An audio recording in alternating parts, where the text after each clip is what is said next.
Alarobia 20 Janoary 2020 sy 2020 miaraba tompolahy miaraba tompovavy tafaraka indray isika ato anatin'ny fandarana Miara Manonja miaingy eto amin'ny MPS sy ny Radio Mada arahanao ihany koa amin'ny alalan'ny tambajotra tserasera maro samihafa ka na ianao eto tandrazana na ianao any Pitandramasina dia arabaina noho ny fahafahana manaraka izany fandarana Miara Manonja MPS Radio Mada izany. Isorana ihany koa ilay nahary satria raha tsy izy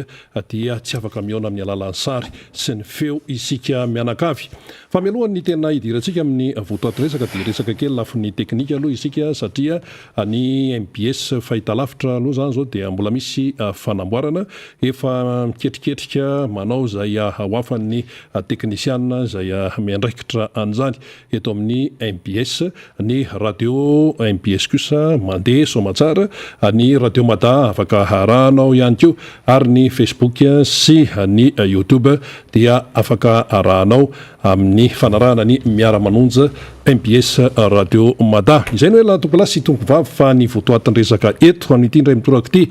dia eo ny resaka jirama mbola tantara mitoy io ary mbola mabe resaka eny anivon'ny fiarahamonina eo efa nisy ny fanazavana sy ny faneho-kevitra sy ny famakafakana anao entin'ny namana teto omaly momba ny jirama mbola mitoy fa le maly mbola suivre dikan'izany mbola mitoy zany izay resaka izay oentin'ny namana faniry raha zafy manatany eo dia eo ihany koa ny firesahana lafin-javatra hafa nisan'izany ohatra ny tontolon'ny fahasalamana fa tena enjana ny mahazo ny malagasy amin'izao fotoana izao miatrika ny aretina tsy Covid ihany tompoko fa ity aretina be dia be ity kanefa ny fari-piainana dia miotsaka hatrany ho resahantsika ny momba izay ary eo ihany koa ny momba ny tontolo toe-karena amin'ity hoe tsy tantaratra intsony eto Madagasikara ny atao hoe fari-piainan'ny olona atonontonony na ireo classe moyenne fa na tonga dia manan-karena na tonga dia any amin'ny klasin'ny mahantra. Inona no mahatonga an'izany rehetrarehetra zany? Tovarintsika amin'ny fiatrehana ny fiainana andavanandro, amin'ny fiatrehana ny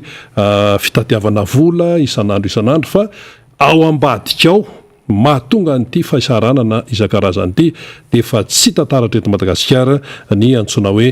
classe moyenne ka mba misy famakafakana sy atao hoe fitondrana fanazavana tsy tena hoe sarotra be satria resaka toe-karena zany fa ataontsika amin'izay aza ho tsaika azy ny hoentina eto zany amin'izay isika mahafantatra ihany koa hoe ay ve ohatran'izany ny fandehan'ity raha ity tsy misy zavatra tonga ho azy zany fa tsy maintsy misy antony daholo matoa mahantra sy fadiranovana toy izao ny malagasy dia misy antony ao fa tsy isen'izany hoe nateraka ahantra izany. Eny ary fa dia hiditra avy hatrany isika amin'ny votoatin'ny fandarana efa etokaiketolo ifaniry raha zafy manatany mpamakafaka eto amin'ny Miara Manonja MPS Radio Mada miaraba ny faniry aloha ary dia omenanao avy hatrany ny sehatra Janoary.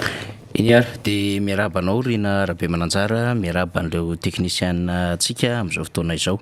Ny teknisiana moa izay etona dia miteny foana rina ny amin'ny fisaorana azy ireo satria dia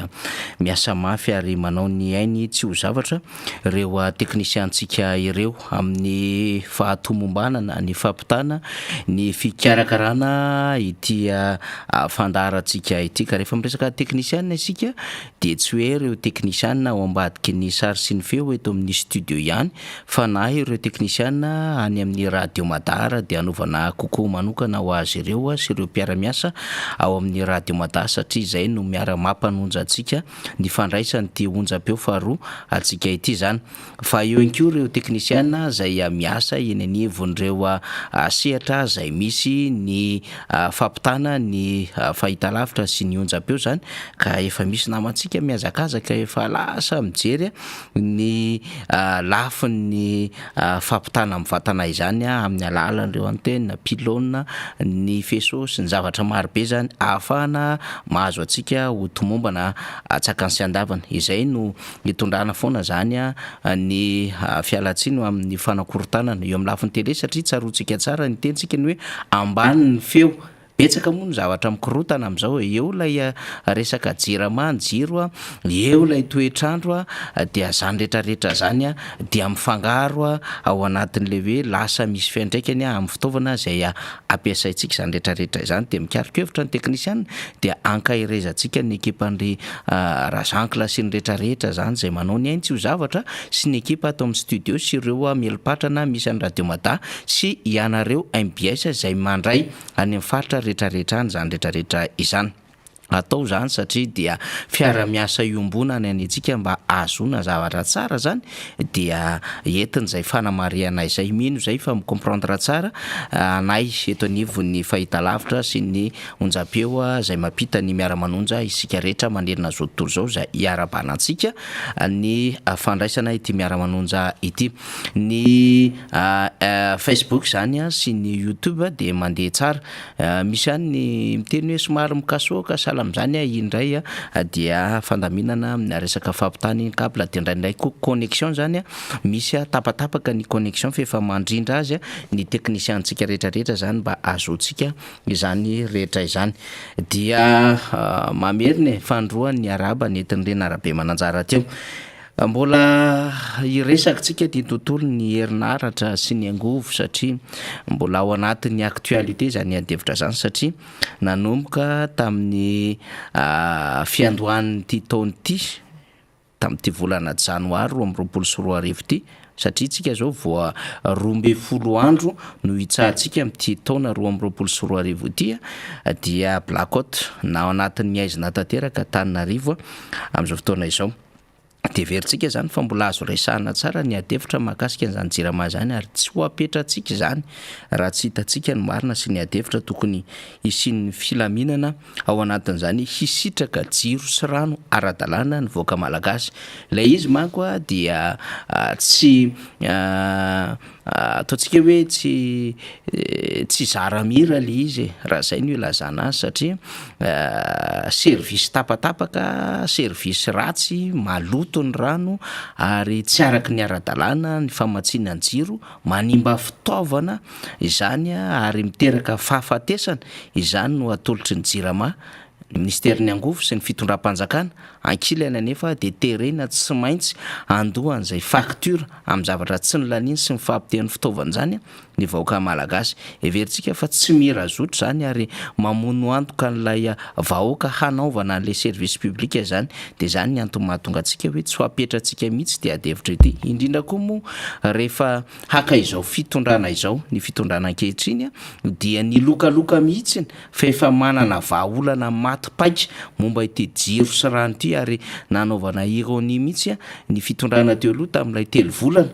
ary nanaovana mihitsy ary ny hoe ny fitondrana amin'ny fandimby rehetra dia nanapotika an'izany orinasa jirama zany dia ho porofotsika androany amin'ny fanadiaditsika fa niezaka mitsinjo ho an'ny hoavany ty jirama ity ny fitondrana rehetra ny fandimby fa ny fitondrana amin'izao fotoana zao indrindra ny aingata ty aminay lafim-panonganam-panjakana dia niantraika tao anatin'izay fahampotena zay ty orinasa anisany reharehany Madagasikara ity ary mametraka ny tena maizy any Madagasikara mihitsy eo amin'ny setra iraisam-pirenena satria dia raha misy angambany hoe mampiasapiasa amin'arivony raha misy mampiasa teknisiana malagasy zay mivoaka eny amin'ny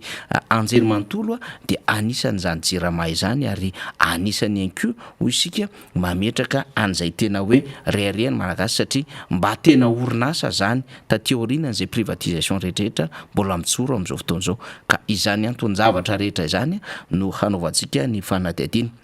niezaka iresaka ihany koa tsika lafin-javatra hafa ny volamena sy ny tontolo ny baolina kitra raha ohatra ka misy ny fotoana dia resaka kely amin'izay zany tsika rena arabe mananjara mino isika fa iara-dalana amintsika eo Andriamantoa Rakotondrina Motarson zany satria ny solomamoaka ny Madagasikara raha lamizafimbololona fetra moa zany zay tokony iara-dalana amintsika dia nampitondra ny teny fialantsiny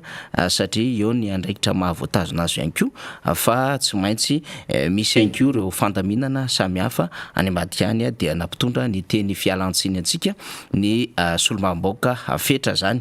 fa ny namantsika mota zany iaraka amintsika eo ihany rehefa aveo izy moa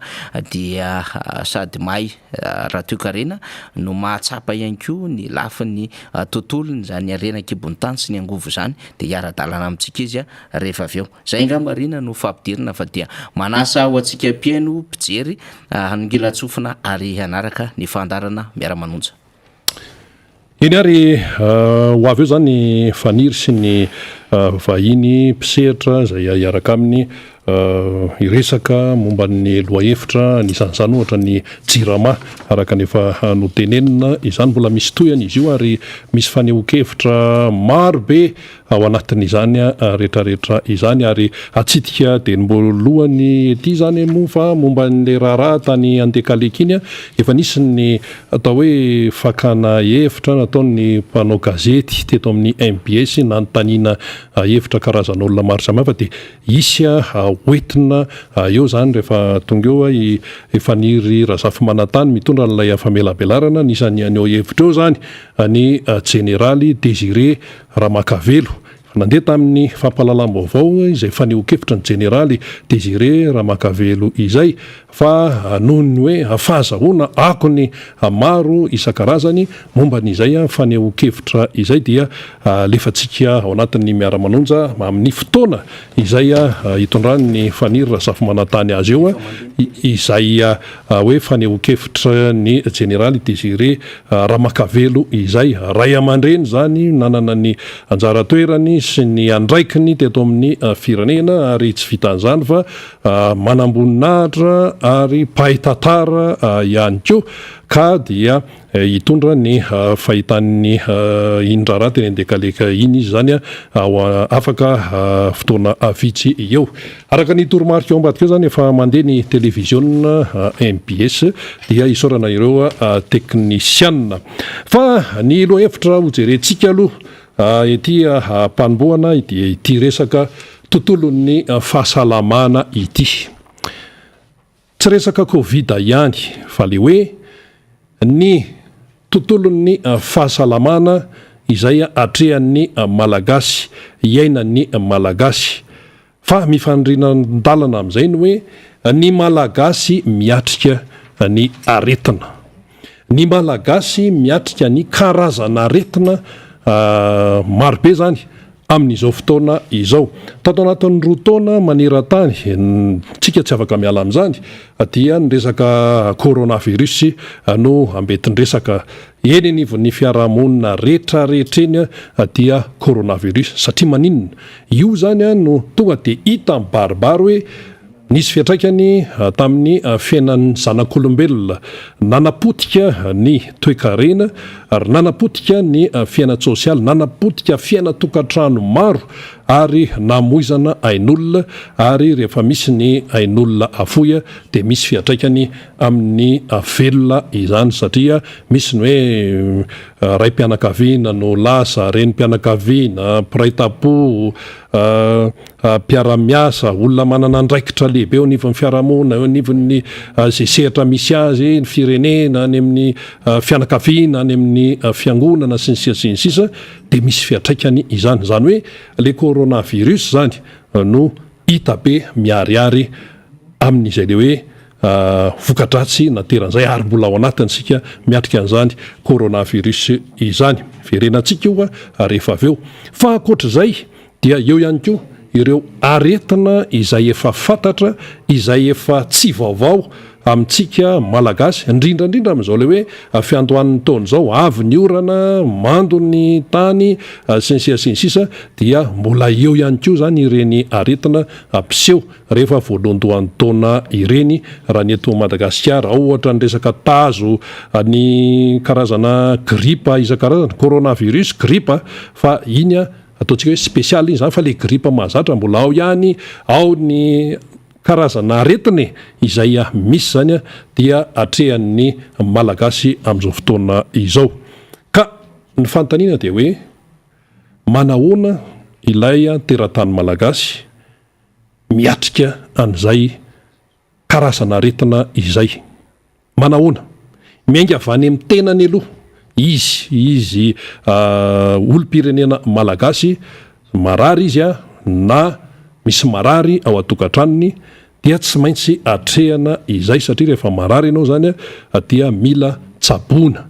ary ilay fitsaboana raha ny tokony ho izy dia mifanaraka amin'ilay aretina mahazo an'ilay olona tsy maintsy tsondromina ilay olona dia zay zany no tokony atao tsy maintsy atao analizy aloha afantarana ny aretina mahazo azy dia tokony atao zay tena tsy mety mihitsy io zany dokotera mila fijerena tena akaiky dia akaiky fa tsy maintsy manao scanner dia tokony atao zay mivoaka daholo zay valiny rehetrarehetra zay dia mivoaka ny ordonnance hoe ty zany ny aretina mahazo an'ilay olona zao zany ny traitement izay atao mety maharitra herinandro mety maharitra 10 andro mety maharitra fotoana mihoatra an'izany ao moa mety vetivety ihany arakarak'ilay aretina io ny dokotera no mahafantatra an'izay fa ilay marary sy ny fianakaviany zany dia manatanteraka fotsiny izay zany no mahazatra amin'ny besomaro ary zay tokoa no tokony ho izy manoloana n'ilay toe-javatra nefa dia misy no mbola atao hoe marary tena hoe mila fanaraha-maso akaiky dia akaiky ka tsy mety ny mijanona any an-trano fa tsy maintsy makany amin'ny hôpitaly be dia be ny tranga ohatran'izany misy indray ara ny sasany makany amin'ny hôpitaly efa tena hoe efa tena hareraka tsy mahavita tsony mandeha taxi be ohatra na mandeha taxi tsy maintsy akana ambulance reny zany efa tena hoe avoleta lay aretina ka io na manaraka traitement tsotra na any amin'ny hôpitaly na ahoana raha ny tokony ho izy raha to ka tenitenenina foana hoe firenena mandala ny fanajana ny zon'olombelona dia manana zo zany ilay olom-pirenena ahazo ny fitsaboana sahaza azy fitsaboana mifanaraka amin'ilay aretina mahazo azy na tazo na tension io na aretim-bavony io na tsy ampy zay zavatra ao anaty tenan'ny olombelo ao manezioma sinsisa iny moreny mo tenenina foana fa rehefa hoe mety hoe aretina dia raha tokony ho izy zany dia fitsaboana mifanaraka amin'ny aretin'ilay olona no tokony ho azony izay no fipetrana zany ny zava-misy nefa amin'izao fotoana izao dia tsy afaka misitraka an'ilay hoe fitsaboana tena sahaza azy ilay malagasy ny akamarony ivadika toe-karena mantsika rehefa avy eo satria maninona ilay ento-manana zany no tsy ampy na tsy mifanaraka amin'ilay zavatra tadiavina ahafahana mitsapy tena zay le izy le ento-manana tsy ampy misy mivoy foana hoe efa tena mandeha fitsaboana maimaipo na scanera maimaipo na sinsisa fa hatreto aloha aninninona filazana dia tena sepitra ilay malagasy rehefa miatrika ny aretina zay ny zava-misy tsisy afaka ny andahany zany isika fa iainana isanandro izany aora moa zany sasany hoe tena tsy vita mihitsy fa tsy maintsy hitadiavana fomba alefa ny velany satria aina zany no tsaboana sy avotana ao anatin'ilay izy fa firy moa no afaka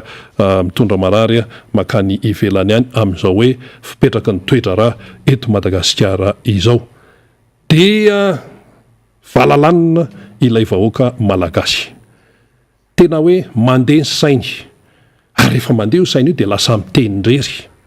ary lasa mihitsy aza ny sasany tena hoe very saina mba tsy tenenana n'ilay teny tena ohatrany hoe somary makarary ny milaza azy fa misy dia tao hoe lasa dala mihitsy noho ny tsy fahazakana intsony ny fieritreretana ny fiatrehana an'izay fiainana izay ka reo amin'ny resaka hoe fiatrehana ny aretina zany dia tena io iainan'ny malagasy isanandro ary tokantrano be deaibe no miatrika an'izany eto Antananarivo no hitantsika fa ny ambanivohitrany dia aloha tonga dia tsorina mihitsy hoe raha marary le olona dia tsy afaka misehatra alay fitsaboana araka ny tokony izy ny fanafody misy fa le oety manana mihitsy no tsy ao dia inona ny vokany na mitombo ny aretina tsy voatsabo ara-dalàna dia lasa miverimberina le aretina satria tsy afaka hatrany amin'ny fotony mety hoe sitrana kely izy ao anatin'ny 2 volana 3 volana dia miverina indray na maty ilay olona dia na mitondra takaitra ohatra izay foana zany no fipetraky ny toetrara amin'izao fotoana izao dia izao mifanontaniana fidiny ho an'le olona marary ve ny tsy fahazahoany an'ilay fitsaboana sahaza zany fidiny ho azy ve rehefa diniana tsara zany le izy tena hoe amin'ny fomba tsotra sy mahitsy dia tonga dia ambara avy hatrany hoe ny roapatelo ny toetrara zany dia tsy miankina amin'ilay olona marary ny tsy fahazahoany mividy na hoe misitraka an'ilay fitsaboana fa noho ny tsy fetezan-draharaha amin'ny akapobeny eto amin'ny firenena na ny resaka fitantanana izany fitantanana any amin'ny resaka fitsaboana zao mantsy no zavatra miseho zany ianao zany raha eo amin'ny toerany hoe fitantanana ary zay no mahatonga ny hoe tsy nataotao foana reny hoe fanofanana tamin'ny fotoana ny nitondrany président Marc Ravalomanana reny resaka hoe leadership tsy nataotao foana reny fa zao zany zao tena hita mihitsy hoe ilaina ireny satria maninona eo rehefa tsy mipetraka tsara zany zay fitantanana sy lamina matipaika izay dia tsy mandeha araka ny tokony ho izy ny toetrara ary any amin'ilay vahoaka zany no miatraika avy hatrany ilay fahavoazana na inona fanazavana na inona fanazavana dia any amin'ilay vahoaka no miatraika izay raharaha izay satria ilay fari-piainan'le olona isa-tokantrano dia ambany dia ambany dia ambany midina ny sandan'ny arary hitantsika amin'izany fa ilay sosialy sy ny toe-karena mifamatotra ireo ka rehefa marefo zany ny toe-karena dia tsy afaka hoe manao izay tokony atao eo amin'ny fiatrehana ny aretina zay mantsy no ohatra raisitsika eto ilay marary sy ny fianakaviany izany any ka lasa manaonao foana na lasa ihany ko manao zavatra tsy tokony atao izany zay le zava-misy ka rehefa mitranga mantsy ny toe-javatra ohatran'izany dia lasa amin'izay le fanomezantsiny hoe rianina no natonga an'io na eo ihany koa le hoe fanadiova-tena raha vao misy zavatra mitranga dia manadio tena hoe tsy zay fa na inona aloha nytenenina na inona dia mifantatsika dia hoe misy fitondrana eto Madagasikara misy fitondrana ka hoentin'ny mpitondra makaiza ary ilay fahasalaman'ny malagasy hoentina makaiza io zany tsy misy an'izany hoe zavatra tonga ho azany ka hoe isy zavatra mazi zany dia hoe ao anatin'ny zao andro dia tonga dia miova daholo tsia ny zavatra mitranga eto Madagasikara amin'izao fotoana zao dia efa zavatra miotrika efa nisy problema tany aloha dia tsy voavaha iny dia tonga indray ny problema manaraka dia le problema tato pasipasoana dia ampisehoana zavatra mirentirety sy aniny ery dia varimbariana any ny sain'le olona fa le aretina mbola tsy voatsabo tonga indray manaraka dia ohatr'izay dia izay no tonga n'le resaka covid-19 teto amintsika io ary voka-javatra izao mitranga izao vokatry ny tsy fandraisana andraikitra hatrany voalohany satria dia averimberiny ety any hoe tsy ampafiry ny pesta sy ny kolera io zany no nitenenina tompona andraikitra eto amin'ny firenena tamin'ny fotoanandrony izany mbola tsy ohatran'izao ny toedrarahana covid teto amintsika dia ny mpitatana teto amintsika nisy ny teneny zany hoe tsy ampafiriny io ka raha tsy ampafiriny ary nahoana ny tonga amin'izao le raharaha nahoana no tonga amin'izao ny raharaha amin'ny resaka covid eto Madagasikara potika ny toe-karena ny ankizy lasa sorona lasa tsy mianatra ny tokantrano isanisany lasa fadiranovana ny maty any ny marary mitombo sy ny sisa zay zany le toe-javatra mitranga zany ka Amin'izao fotoan'izao raha mivoaka ny taremarika etseroa miresaka momba ny Madagasikara dia taremarika zany reny tsy mandeha ho azy fa vokatry ny zava-misy etiany no tanterin'ny olona ary aza adinoina fa tsy misy zavatra amboamboarina izany mihitsy eto ka hoe zavatra diso no fantatry ny any ivelany any fa ny zava-misy eto ihany ny zavatra marina no tanterin'ny olona manerana an'izao tontolo izao. Tadidio tsara fa misy maso ivoy eto, misy vahiny avy amina firenena marobe miaina miaraka amin'ny malagasy eto mahita an'ilay toe-javatra. Dia eo zany ny fanontaniana manao hoe inona zany no tokony atao manoloana ny izany toe-javatra izany, satria misy andraikitra tsy vita aloha zany ao. Ny mpitondra zany manany andraikiny izy, navita izy sa tsy navita. Isika zany mavita hoe mahita hoe tsy araka ny tokony ho izy ny fomba fitantanana an'izay le hoe fahasalaman'ny malagasy izay, satria oka tsy adinoantsika fa ao anatin'ny zo fototra, ao anatin'ny zo fototra amin'ny maha-olombelona, ary isika ho ananao sinihan'ny resaka zon'olombelona. Zesta fotsiny reny fa mila ampiarina, rehefa manao sinihanao dia ampiarina engagement no dikan'izay, fa ao anatin'ny zo fototra amin'ny maha-olombelona, izany hoe zo anana fitsaboana sahaza izany. Firesana zato amin'ny malagasy zany zao ny manana fitsaboana sahaza, satria na ny antsoina hoe capacité d'accueil, izany hoe ny sehatra ahafahana mandray ny marary aza amin'izao fotoan'izao tonga dia aloha tsorina hoe tsy ampy. Tonga koa moa ty coronavirus ty vao mainka loza fa tsy ampy. Jendana mankany amin'ny hôpitaly feno, mankany amin'ny privé feno, be dia be ireo dokotera izay amin'ny sehatra tsy miankina no tafaresaka amin'ny tena dia miteny hoe tena enjana be fa tsy mbola tsy nisy ohatran'ity hatramin'izay. Zany hoe le fomba fitantanana mihitsy zany eo amin'izay tontolo ny fahasalamana izay hatramin'ny voalohany no tonga dia fahavoa, hatramin'ny voalohany mihitsy io dia fahavoa. Satria naninona raha jerentsika ny tantaram-pirenena sy ny zavatra niainana teto dia maika fotsiny ho tonga eo amin'ilay sezan'ny fitondrana. Dia natao daholo izay fomba rehetrarehetra zany nahafahana ahazo an'ilay toerana eo amin'ny toeran'ny mpitondra izany. Raha miteny hoe fitondrana dia resaka régime ny tenenina eto ao anatin'ny régime moa zany dia misy olona ao zany manatanteraka ny asa, fa aiza ilay tena hoe fanatanterahana an'ilay asa raha ohatra hoe jerena ty amin'ny fahasalamam-bahoaka. Raha raisina zany ny fahasalamam-bahoaka atao hoe io no tsaraina ny hoe fahasalaman'ny malagasy, manahoana ny fiatrehan'ny malagasy ny aretina raha marary izy raha izay zany no tsaraina amin'ny hoe asan'ny mpitondra hoe ahoana ny fomba hikarakarany ny fitondrana amin'ny ankapobeny ilay malagasy izay hoentiny rehefa marary, dia tsy mahazo moyenina mihitsy ilay noty na inona tenentsika eto, satria menomenona daholo fimenomenomana etsy fimenomenomana eroa. Ty zao misy tranga anankiray fa be dia be ny atao hoe fahasahiranan'ny malagasy rehefa miatrika an'izany aretina izany.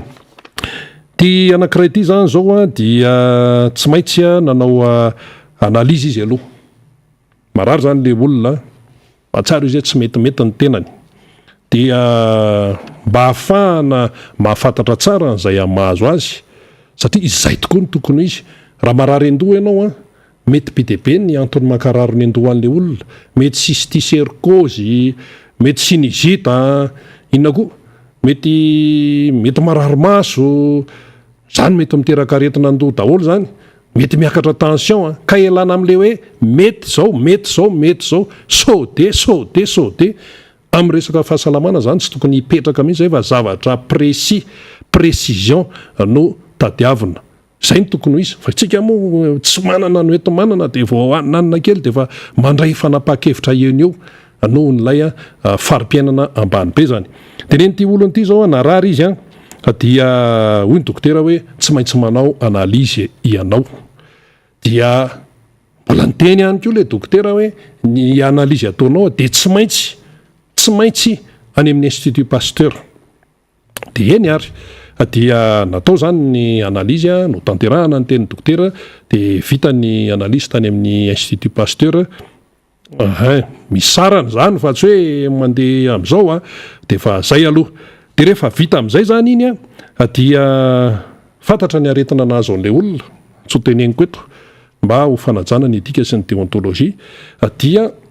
teny dokotera hoe zao ny aretina mahazo anao, vidio reto fanafody reto, dia nivoaka ny ordonnance. Lasa amin'izay nijeren'ilay fanafody. Dia tenen'ilay olona eto ilay anaran'ilay fanafody fa tsy ho teneniko, fa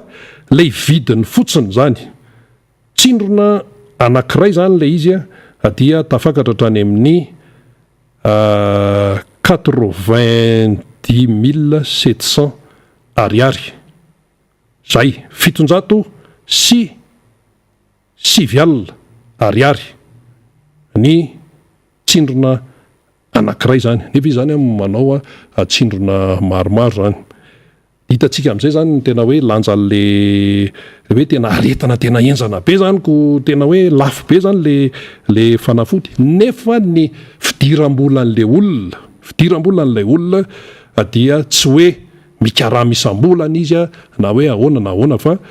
izy zany efa atao hoe olona efa lehibe dia tena hoe kely dia kely ny hoenti-manana ao amin'ilay atokantrano misy an'ity olona marary ity zany. Hitantsika amin'izay zay zao ohatra anankiray, ahoana zany ny fomba tena hiatrehana ka azahoana n'ilay fiverena n'ilay fahasalamana eo amin'ilay olona ity. Ary zay mino fa be dia be ny trangan-javatra tahaka zany. Dia rehefa mivoaka indray ilay fanafody takin'ny dokotera fa tsy maintsy ho ampiasaina raha ohatra hoe mandritra ny 10 andro ny traitement, dia ny 5 andro ihany no voavidy, fa ny 5 andro ambony tsy ampitsona ny vola. Dia lasa amin'izay mikaroka vola eto sy ero, lasa amin'izay mikaroka.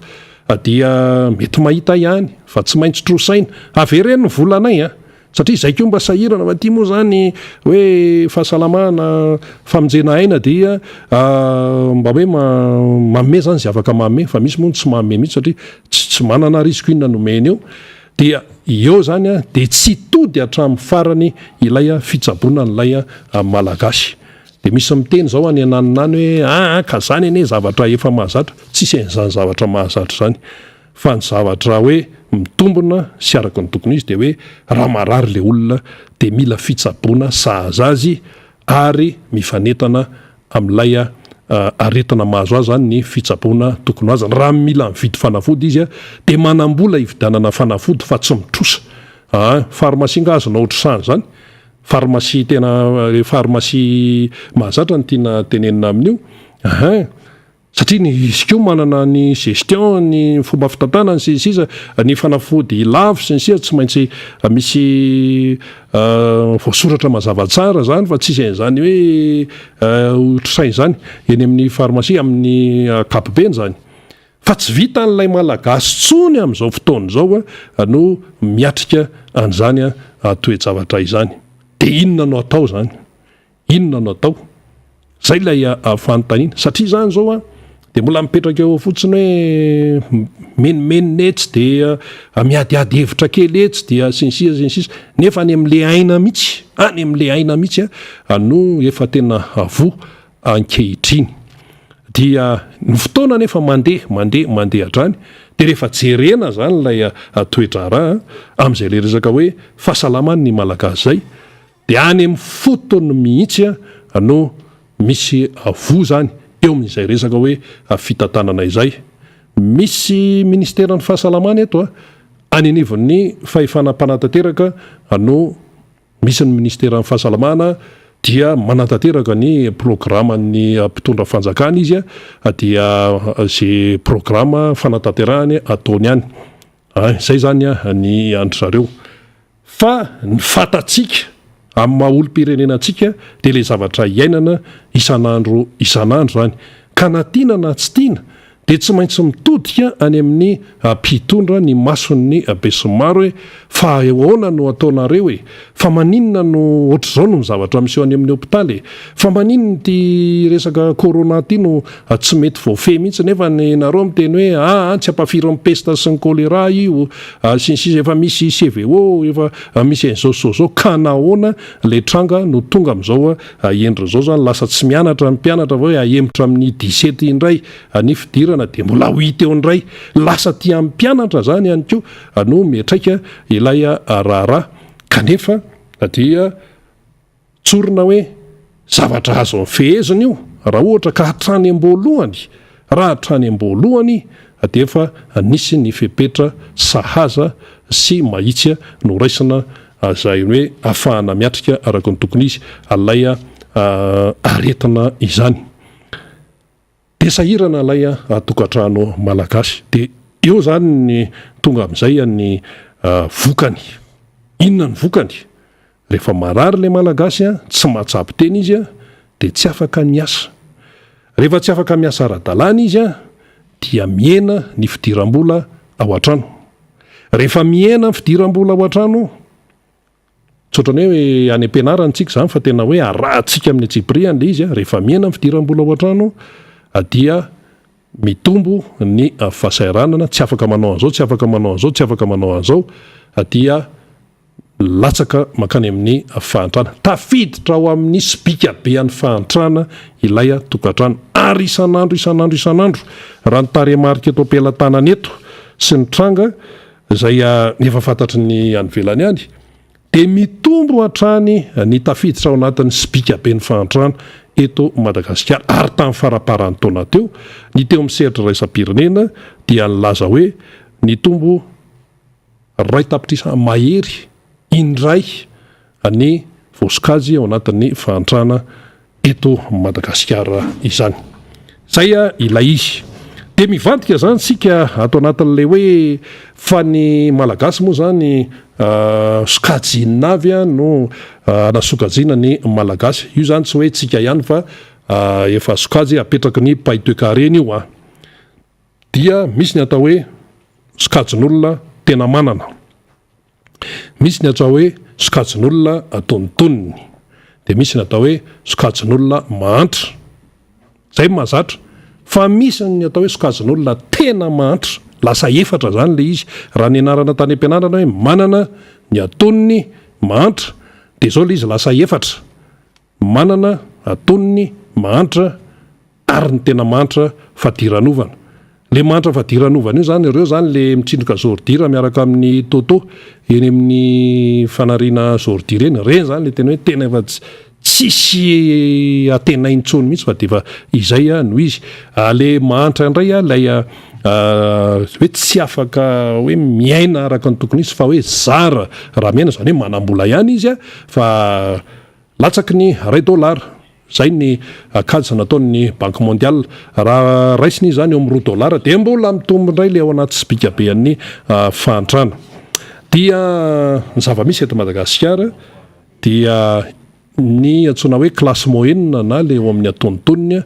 dia efa andalam-panjavonana raha tsy ilazana hoe efa nanjavona mihitsy tany amin'ny 30 taona lasa nefa dia ny classe moyenne no maronisa teto Madagasikara sy tamina firenena mitovitovy lenta tamintsika ohatra zany hoe ry Mozambika ohatra zany hoe ry Tanzania reny dia ny classe moyenne na le sokajin'olona tontoniny na tokantrano atontoniny no maronisa ary ireo zany dia manana tena hoe lanjany lehibe eo amin'ny fampiodonana ny toe-karena ao amin'ny firenena anankiray satria zareo maronisa anisan'izany ohatra ny hoe ny olona ouvrier miasa amina orinasa sokajin'olona toniny reny ohatra hoe ny resaka mpitondra fiarakodia resaka taxi be transport en commun mpitondra entana makany amin'ny faritra karazan'olona toniny reny tsy le tompon'le camion tenenina fa le mpiasa sokajin'olona atoniny dia inona no hitantsika ao anatin'le sokajin'olona atoniny zany hoe tokantrano izy zany nankonana tsy manan-karembeny izy nefa tsy azo lazaina koa mahantra tsy fadiranovana Zany hoe misakafo araka ny tokony izy a mihinambary, misy loka, misy désert dia afaka mihinana ankotrana eny anelanelana eny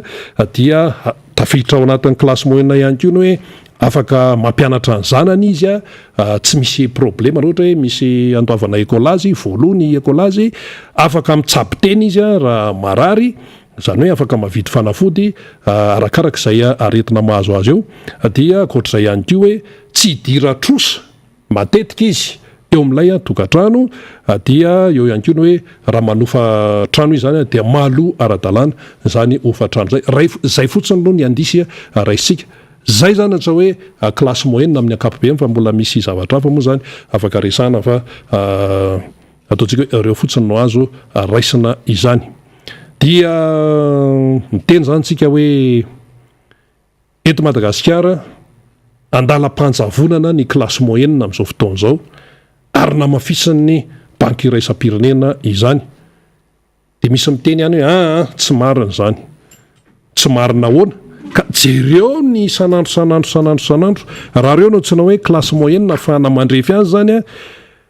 ny akamaroan'ny olona ve zao ny tokantrano raha ireto Antananarivo sy manodidina afaka mampiana-janaka araka ny tokony izy, tsy hidira trosa ve? Vao tamin'ny fakimalina na ny tany mpivarotra zay ny tena moa mpanao gazety dia miteny le mpivarotra hoe be dia be mihitsy ny olona manao bon amin'izao fotoana izao, hoe ameo aloha fa rehefa afaka herinandro na tapa-bolana dia aloha ny volanareo, mahaloha ihany aloha amin'ny ankapobe zany ny akamaroan'ny olona manao an'izany. Zany no zava-misy, zany hoe tsisy zavatra foronina fa iainana isan'andro zany. Dia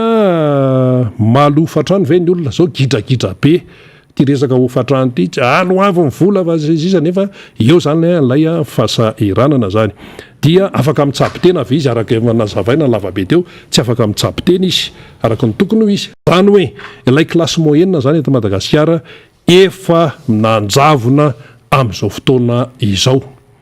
Asa raha mba arakitsika zany fandehanan-javatra zany, zany hoe lanjaina sy jerena amin'ny fiainantsika isan'andro. Nanjavona ilay classe moyenne fa inona sisa misy ny mpanan-karena zany memanana hatrany ary vitsy anisy ireo. Dia ireo classe moyenne na hoe sokajin'olona na sokajina tokantrano atonontonony araka ny nazavaina lavabe teo dia mivarina any amin'ny tafiditra anatin'ny sibika be ny fahantrana. Ary rehefa tafiditra ao izy ilay ny sokajiana hoe nahantra tany am-boalohany, tany amin'ilay manan-karena be dia antonina dia mahantra, ireo lazaina hoe nahantra tany am-boalohany dia mivarina any amin'ny tena antsoina hoe fadiranovana faran'izay mahantra izany, plus pauvre zay le filaza azy. Dia izay no zava-misy eto Madagasikara. Ny fampanantenana nefa etseroa zany hitantsika mipopoka foana, anao an'izao ndray anao an'izao anao an'izao eny raha fampanantenana ane zany mbola ho avy, fa le amin'izao fotoana izao aloha le fanafody hitsaboana an'le malagasy aloha, le sakafo hoan'le malagasy aloha, le amin'izao fotoana izao ny resahana, le sécurité aloha, le zavatra tena hoe sosialim-bahoaka zay foana moa ny fiteny hoe sosialim-bahoaka fa io mahafoaka be zany. Ahoana ny fomba manavitra indray an'ireo sokajin'olona na tokantrano tao amin'ny classe moyenne na sokajin'olona antonony lasany amin'ny fahantrana ka mba amerenana azy eo amin'ny sokajin'olona na tokantrano antonony tamin'ny niainany tany aloha. Manana politika an'izany ve ny fanjakana? Dia misy miteny ihany zao hoe ie manana, ka raha manana ary maninona no ataoko, maninona ary ty mahantra ty no mitombo ihany eto amin'ny firenena antsoina hoe repoblika ny Madagasikara, mitombo foana le mahantra. Dia nefa etsy an-daniny rehefa miteny zany ny mpitondra dia tena ao zany misy fanantenana be mihitsy, misy zao ny tetikasa so dia tsy fantatsika raha ny atao hoe tetikasa zany dia zavatra mbola tsy tanteraka fa mbola ho atao. Fampanantenana zany hoe anao an'izao mbola tsy tanteraka fa hoe mbola ho tanterahana. Ary le zavatra ho tanterahana ve tena mifanaraka marina amin'ny fanalana n'ilay malagasy ao anatin'ny fahoriany? Tena mifanaraka ve sa tsy tsy mifanaraka zay ilay fanontaniana apetraky ny besomaro. Ny olona zany zao a mila sakafo ampidino vidim-piainana io fa tsy zaka fa le vidim-piainana koa misy ifandraisana amin'ny lanjam-bola. Mba ampiakaro io lanjam-bola io fa tena rehefa metsena ianao tsisy valera le ariary.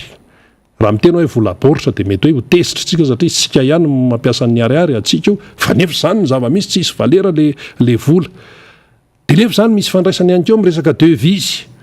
Raha manondra ny entana betsaka tsika miditra ny devise fa raha ohatra tsika tsy dia manafatra entana dia mba hoe mitombo zany ny vola vahiny kanefa isika ihany koa dia manafatra entana betsaka ny entantsika izay amidy makany velany tsy masehaka loatra zany. Dia ny harem-pirenenako ihany koa mivoaka ihany zany hoe le fahantrana malagasy zany dia fahantrana izay vokatry ny zavatra miseho atao anatiny ihany. Raha nitranga ireny ady lehibe ireny fa tany amin'ny 1939 ka hatramin'ny 1945 potika tsisy azo andraisana zany Allemagne zany hoe nisy hery avy any ivelany zany taroka bomba dia potika tsisy andraisana tsony dia zay ry zareo vao niezaka niarina indray. Fa ny antsika tsy zany fa ny antsika atao anatiny ihany no mifampitsetsitra atao anatiny ihany no mifampitsetsitra ary ilay arafitra izay mipetraka dia tsy tena hoe mijery zany ny tena hoe zavatra tadiavin'ny vahoaka. Dia tonga ireny teleferika ireny dia miteny ny mpitondra hoe io ny teleferika izay hoe manohatra an'izany na tsikera dia mitsikera an'izany dia olona tsy tia fandrosoana zany no hoeninao ao anatin'ilay izy. Dia manontany tena hoe tsy tia fandrosoana ahoana fa ny mahamaika ny olona ane zao dia ny resaka hitsaboana ny tenany. Izy ve eo ambaravarany fahafatesana dia zavatra hafa no tenenina aminy. Zay no mahamaika aloha. Dia zay foana le hoe tsy fantatra ny sasany ve natao hoe lara-pahamehana ao anatin'ilay rara amin'izao fotoana zao. Ka raha ohatra zany efa tsisy tsony ny klasy moyenne eto Madagasikara na ny sokajy atonontonony nefa ireo no tena moteur dia mazava loatra fa ny firenena iray manontolo no mivarina any amin'ny tena hoe ambany eo amin'ny mari-pandrefesana izany. Zay no zava-misy mivarina dia mivarina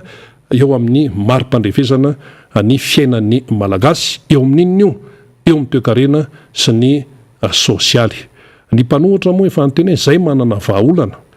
dia ny mpitondra fanjakana etsy an-daniny indray miteny hoe zay manana programa anao an'izao anao anitsy masonareo mpanohatra mihitsy nefa tsy mahita ny ezaka ataon'ny mpitondra. Ka moa zany samy manana fomba fiteniny io, samy manany atao hoe fomba fijeriny io. Raha amin'ny journalisme izy dia hoe samy manana ny angle hijereny azy. Fa raha ho an'ny saram-babem-bahoaka aloha ireo klasy moyenne efa lasa mivarina makany amin'ny klasy pauvre dia maso hijereny azy dia izy tsy malofa trano. Ny maso hijereny azy dia izy tsy mahatsapy tena araka ny tokony izy. Ny maso hijereny azy dia misy zaza ao an-tokantrano atao sakrifisy tsy mianatra satria tsy misy ny hoenti-manana. Dia ny andrefesan'ny besomaro azy dia hoe izy tsy afaka mandeha taxi be ana 500 fa mandeha tongotra aller retour 5 km aller 5 km miverina 10 km zany ho an'ny sasany hoe sitrany hay ilay 500 fois 2 manome arivo efa mba mahazo vary ray kapoaka. Zany eny kajy any amin'ny tokantrano any tena hoe kajy tena amin'ny atsipria mihitsy. 200 hividanana angivy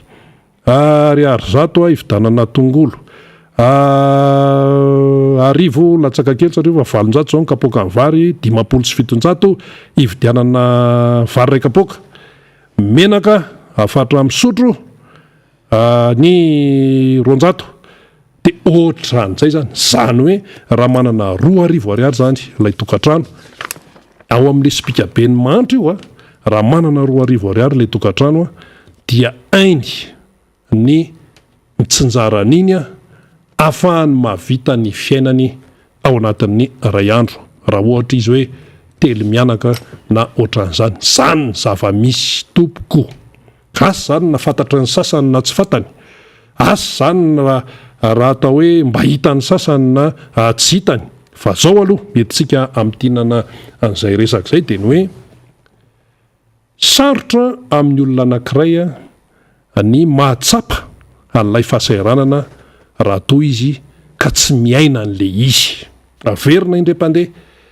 tsy ho tsapan'ny olona anankiray mihitsy ny fahasahiranana raha toa izy ka tsy miaina an'lay izy. Zay zany no zavatra mazava be. Rehefa tsy iainanao zany lay fahoriana sy lay fahasahiranana dia tsy ho tsapanao mihitsy lay izy. Fa rehefa iainana lay izy dia atsapa. Zany hoe raha misy olona zany eto miaina tsara izy, mandeha fiara tsara izy, tsy mandeha tongotra mihitsy izy, marary izy voatsabo, telefonina fotsiny izy hoe allo, hitondray an'izao aty sisa dia zay ny fiainany. Zay zany ny fiainany. Fa ato ananinato misy miatrika an'ilay fahoriana sy hoe tena hoe zavatra sarotra isan'andro vao mipotsaka io masoandro io dia miatrika an'izay izy. Dia ireo olona miatrika an'ilay fahoriana ireo zany mahatsapa mihitsy satria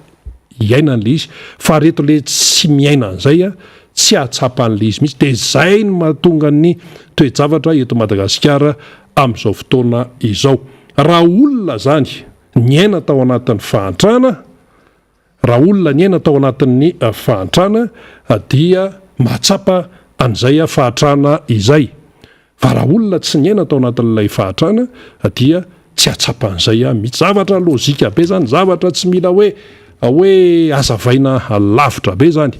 Ka eo zany no mahatonga ntsika hoe mila saintsaina tsara, mila mamakafaka tsara eo amin'ny toe-javatra izay miseho. Fa tsy hoe atao fitaovana fotsiny rehefa tonga ny fifidianana. Dia eo dia miorakoraka eo dia mena an'izao dia ohatrany hoe adino ilay fahasahiranana. Fa adinodino iny eo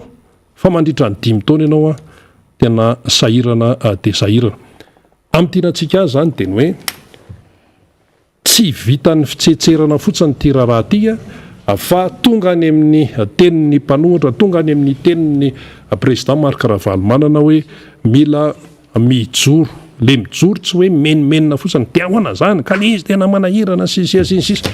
Tsy ray fotsiny le izy, ilaina no miteny zany, fa ilay fijoroana zany dia tena hoe mijoro amin'ny fananana andraikitra amin'ny maha olom-pirenena satria ianao zany dia olom-pirenena. Olom-pirenena indrindrandrindra hoe efa manana kara-panondro dia izay no tokony ho fipetraka ilay izy. Fa misy aloha ny olona efa tena valaketraka, tena tsy lasa tsony, tena fahadirano. Zay zao ohatrinona nitrosan'olona tsy voaloha, zay zao ohatra zao voaka daholo ty problema rehetrarehetra ity. Dia ny sasany tsy mandatsa zaoko vokatry ny nataonareo ihany ioko sy ny sisa mba tsy tenenako zavatra lavitra be. Dia ao indray ny sasany teny ka tsy zay no nanao an'io izay tsy tafiditra tao anatiny eo mihitsy fa nareo no seriny de seriny tamin'ny fotoana ireny dia zao ahoana sy ahoana. Lasa mifandatsa ohatran'izany ilay vahoaka malagasy amin'izao fotoana iainantsika izao zany. Dia nefa mazava tsara fa hoe na inona zavatra mitsanga tsika tsy maintsy manana fanantenana foana ary sika mahafantatra tsara hoe tsisy an'izany hoe olana tsy voavaha izany. Dia zay no mahatonga ny président Marc Ravalomanana zao hiteny hoe misy ny solution aloha, tena misy ny solution, tsisy hevitra io raha tsy miverina amboalohany mihitsy aloha. Zany hoe tsisy resaka mbola hoe tonga hoe amin'izao ny anina ny calendrier an'izao fifidianana ohatran'izao alohan'ny resahana an'izany fifidianana izany aloha dia mila miverina mihitsy satria tombontsoa amin'ny malagasy lojere. Zay ny dikan'ilay hoe conférence nationale, mila miverina aloha satria fahatrany efa fahavoazana efa tena hoe généralisé no misy eto Madagasikara. Miresaka ianao fahasalamana olana, miresaka ianao toe-karena olana, miresaka ianao fandriam-pahalema olana, olana daholy a ty raharaha ty resaka ianao tsy fananana asa iny saika adino iny tsisy asa ny asa efa misy a potika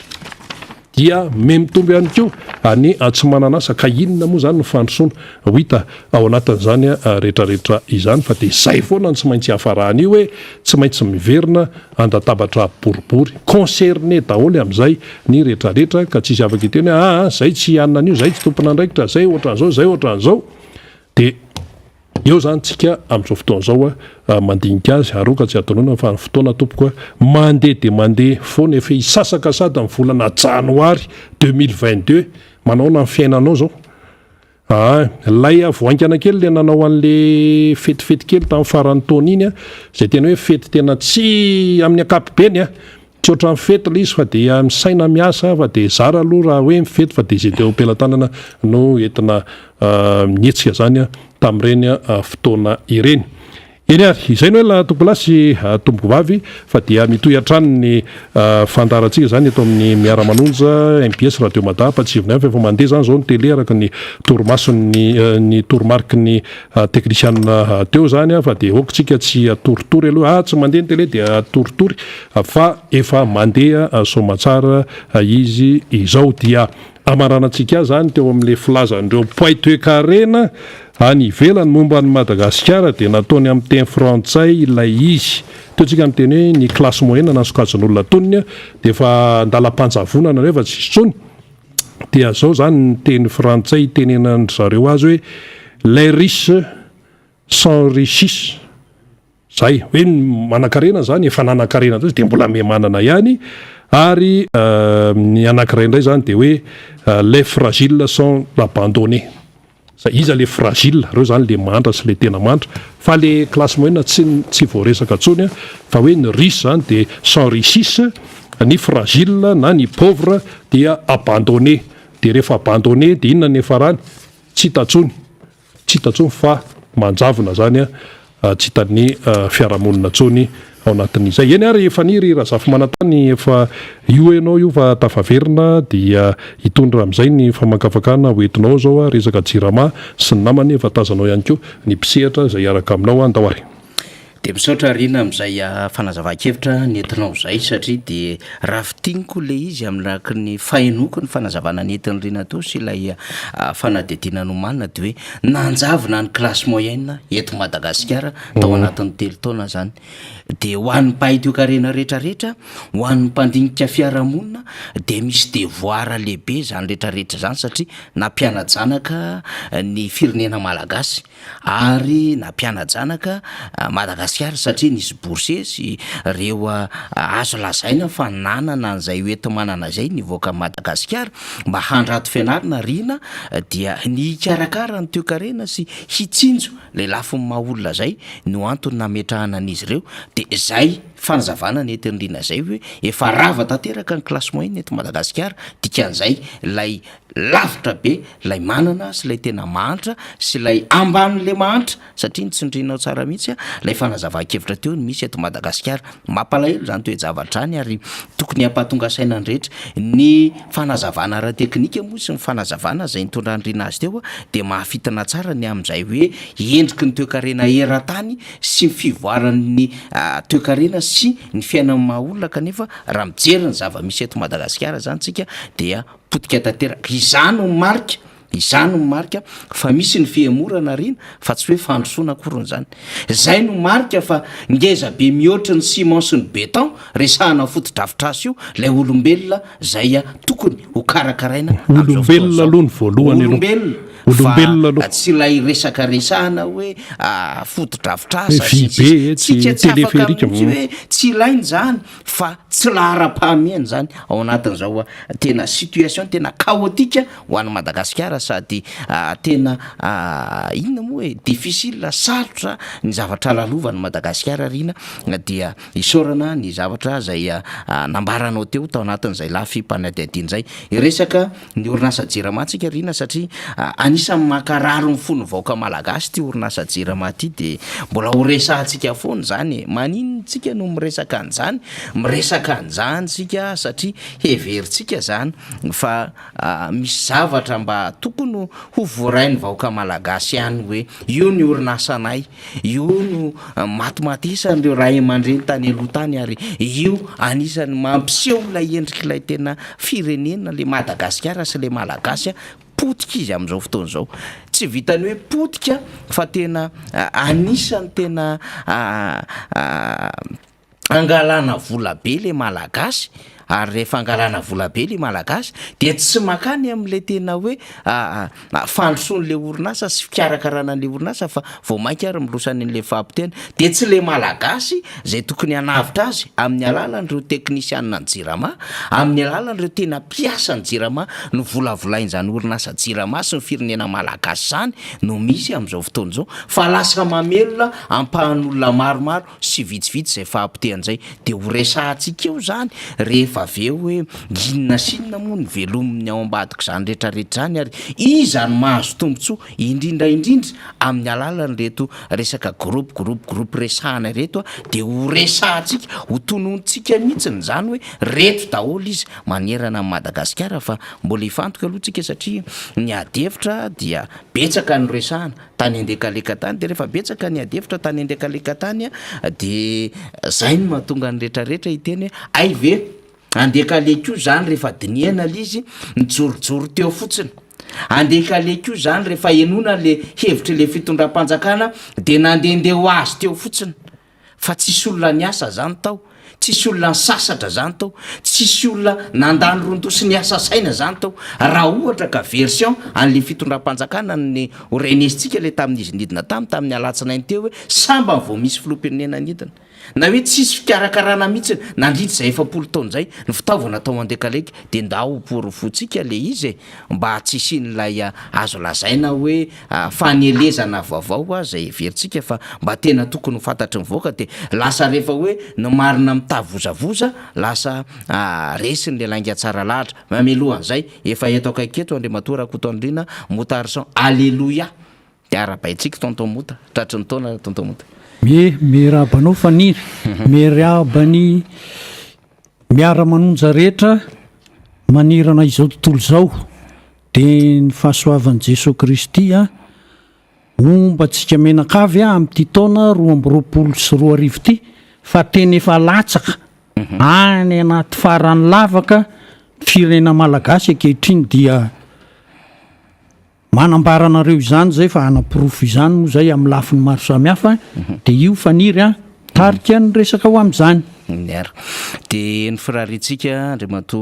motarson nantonto mota zany de hoe ho lava vela ho lavitry ny tsy fahasalamana dia hiaraka irery amin'ireo zanaka manjafy higoka ny maminy sy ny tombontsoa sy ny fahasambarana ho an'ity Madagasikara ty zay manko ny mbola tolona lehibe ho ataontsika am'izao fotoana zao marony zany fa ny actualité zay fandraisantsika teo de resaka andekaleka sy jirama satria tiana sujet tena enjana be ty raha ty zany tontomota de zay tsy maintsy hoe alolo ho adiaditsika ihany ho malitsika efa nitondra n'zay adevitra zay mahakasika le tenin'ny filoha hoe nisy nanapoka andekaleka tetsankilana nefa efa lasa melo lavitra an'izay zany hoe raha iandro taorinan'le firetana andekalika de efa nilaza ny heviny ny teonivon'ny jirama na ny ministera na ny conseil d'administration tamin'ny alalan'ny PCA na ny tamin'ny alalan'ny tale général absoluteur na ny amin'ny hoe resaka teknika io amin'ny alalan'ny fandefasana azy be loatra nandritry ny andro niny fety iny satria mba nanana objectif hono zany le fanjakana zéro coupure satria be loatra le fimenomenonona taty amin'ny 24-25 décembre zay niteraka fahafatesan'olona maro zay mbola ilaina ny explication fanjakana am'izany fotoana zany hoe inona no mba fitsinjovana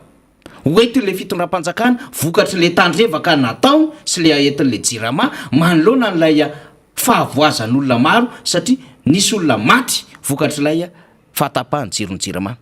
de rehefa nieritreritra le fanjakana hoe ndao après vahoaka fa tsy manana solution le fanjakana de niterena tsy maintsy nalefa le tany andekalika de rehefa nandeha le tany andekaleka araky ny teny le PCA de tratran'izay susarza zay raha ohatra ka 80% ozy izy mahazatra amin'ny alalan'le tosika de niakatra 85 à 90% de antitra le fitaovana de mipoka atao le izy. De rehefa tonga tany le fitoram-panjakana de nikosta hitan'le fitoram-panjakana ataotsika hoe zay satria izy matoa mamoaka zay tany amin'ny alalan'ny fanokafana fady antedina le ministry ny fitsarana zay lasa nkomora am'izao fotoana zao am'le 49 kilo d'or vitantsika eo ny vaovao mahakasika izay fa ny resaka ny amin'ny hoe anokatra fanadadiana momba le incendie criminel.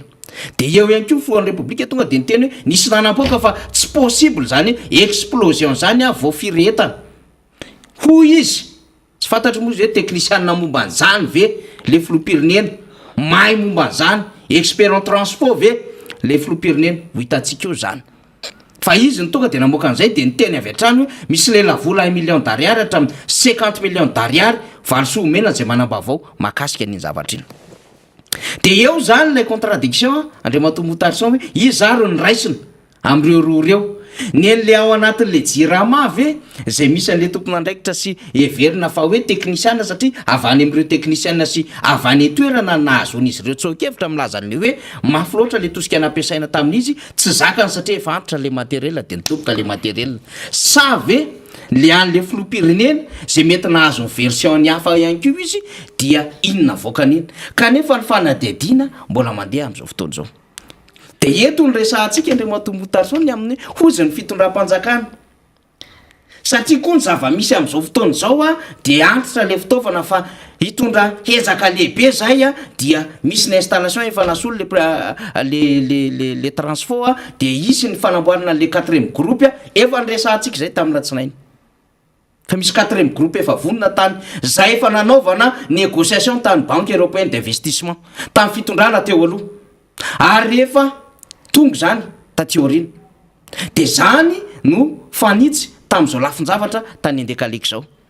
De rehefa mihaino an'le fitondram-panjakana ary zay le asantsika zay le zavatra tokony ataontsika sy resaka amin'ny zava-misy eny anivomoaka de hoe tsisy nanao mihitsy satria groupe efatra ny ao a andekaleka fa fantaritsika androany fa efa nisy ezaka lehibe nitondra n'izany 3e groupe zany tao andekaleka netony fitondrany Marc Ravalomanana tamin'ny taona 7 20 nandeha niadevitra tamin'izany de niadevitra tamin'izany satria rehefa miresaka tsika amin'ny hoe réalisation ny travaux en réhabilitation zany eo anatin'izany centrale hydroélectrique atao andekaleka zany a dia mametraka mazava tsara hoe misy volet tokony dinianao satria mba hahafahana mametosika sy manatsara an'le vokatra le jiro ho aty amin'ilay riana ny réseau interconnecté Antananarivo zany. De tamin'izay le 3e groupe zay nivinavinaina ho 34 mégawatt akoatra le 58 mégawatt na 60 mégawatt zay efa nivonina tamin'ny fanamboarana nandekaleka tany am-Pendohany zany. De efa natao zany adevitra zany 3e groupe zany ary rehefa nandeha ny appel d'offre international mikasika an'izay de zavatra roa nyresahana tamin'izay tsarotsika tsara fa nytale général Jirama tamin'izany a zay fantatry ny rehetra satria vahiny a dia Bernard Romanina nytale général tamin'izay ary tao anatin'izany de adevitra amin'ny fanaovan'ny gouvernement malagasy sy ny banque mondiale zany hoe tsy maintsy ho ampitomboiny satria mitombo ny isan'ny mponina ho Antananarivo dikan'izay rehefa mitombo ny isan'ny mponina mitombo ny filana fa nanahirana ny Jirama koa tamin'izany de zao le karazana illicite am'le resaka extension am'le resaka fangalarana jiro samihafa akoatra n'le hoe tsy nahalo vola reo ministera samihafa de mitarika olana teo am'Jirama ny amin'ny hahafahana manao maintenance sy dépannage sy hahafahana mikojakoja ireo fitaovana teo anivon'ny Jirama. De nieritreritra le fitondrana zay nyresahan'le fitondrana am'izao fotoana zao hoe tsisy nieritreritra fa averina kely ny fomba fitenin'izy ireo hoe nieritreritra le fitondrany ndao hikariko tsika de efa iomantsika anticipation dikan'izany tompoko fieverana mialoha ny dikan'izany hoe hikariko ho am'izay mety ahasoany ty Jirama ty fa mitombo ny isamponina ary tsy vita mitombo ny isamponina fa mitombo ny filana ao anatin'izany fa tsy maintsy koa tsika nefa iomana am'izay resaka amortissement ho ana groupe izay dia efa metraka an'ilay groupe 3 zany zay le adevitra ny fanaovana tamin'ny banque mondiale ary ny eken'ny banque mondiale zany evitra adevitrany $734,000 no vola no fampiresahana tao anatin'izany ahafahana zany mahazo an'ilay gropy fahatelony jirama de natao ny adevitra rehetrarehetra de tao anatin'izay nisy volet anankiroa de volet tao anatin'izany voalohany indrindra de hoe ny dragazy ny canal zay misy an'io central hydroélectrique ny jirama io satria tsy maintsy drageny iny mba ahafahana mahazo tsara amin'ilay puissance an'ilay herinaritra tadiavina tsara ho fantatsika manko ny configuration an'io central hydroélectrique ny jirama io ndre matomota zany de hoe izy io zany tany 1929 tany ny efa hitan'ireo manampahaizana tamin'izany fotoanany zany satria misy rano be avy any ambony avany izy io no midoboka aty ambany de teo no hita manampahaizana vahiny sy malagasy ta teoriana zany ny amin'ny hoe azo exploitena ho jiro ty ary tsara be ny tosika ty raha exploitena ijiro ary mora ny kohany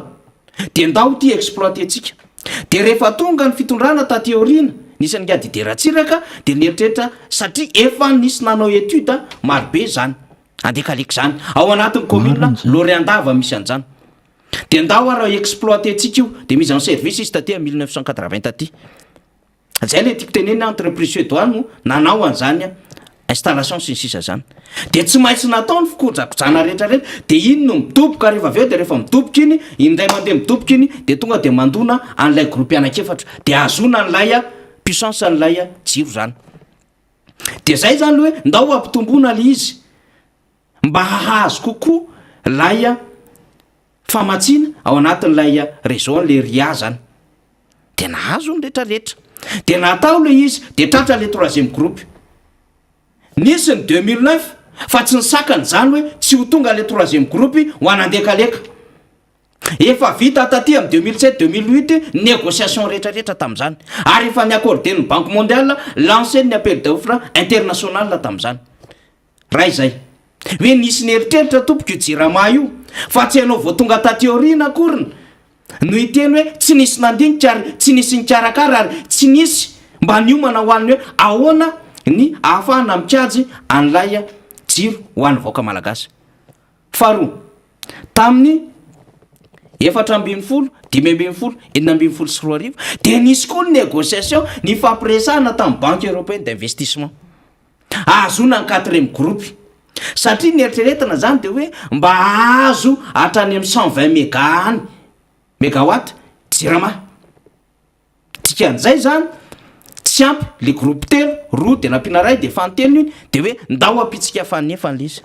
de rehefa nandeha zany adevitra rehetrarehetra any zay efa nisy any tao anatin'izay groupe fanefan'izay tateoriana fa nieritreretina hoe ndao atsaraina satria nisy maty tao anelanelan' zany rehetrarehetra izany de ndao atsaraina ndao amboarina ndao karakaraina le izy de nisy ny adevitra mifanaovana tamin'ny union européenne indrindra tamin'ny BEI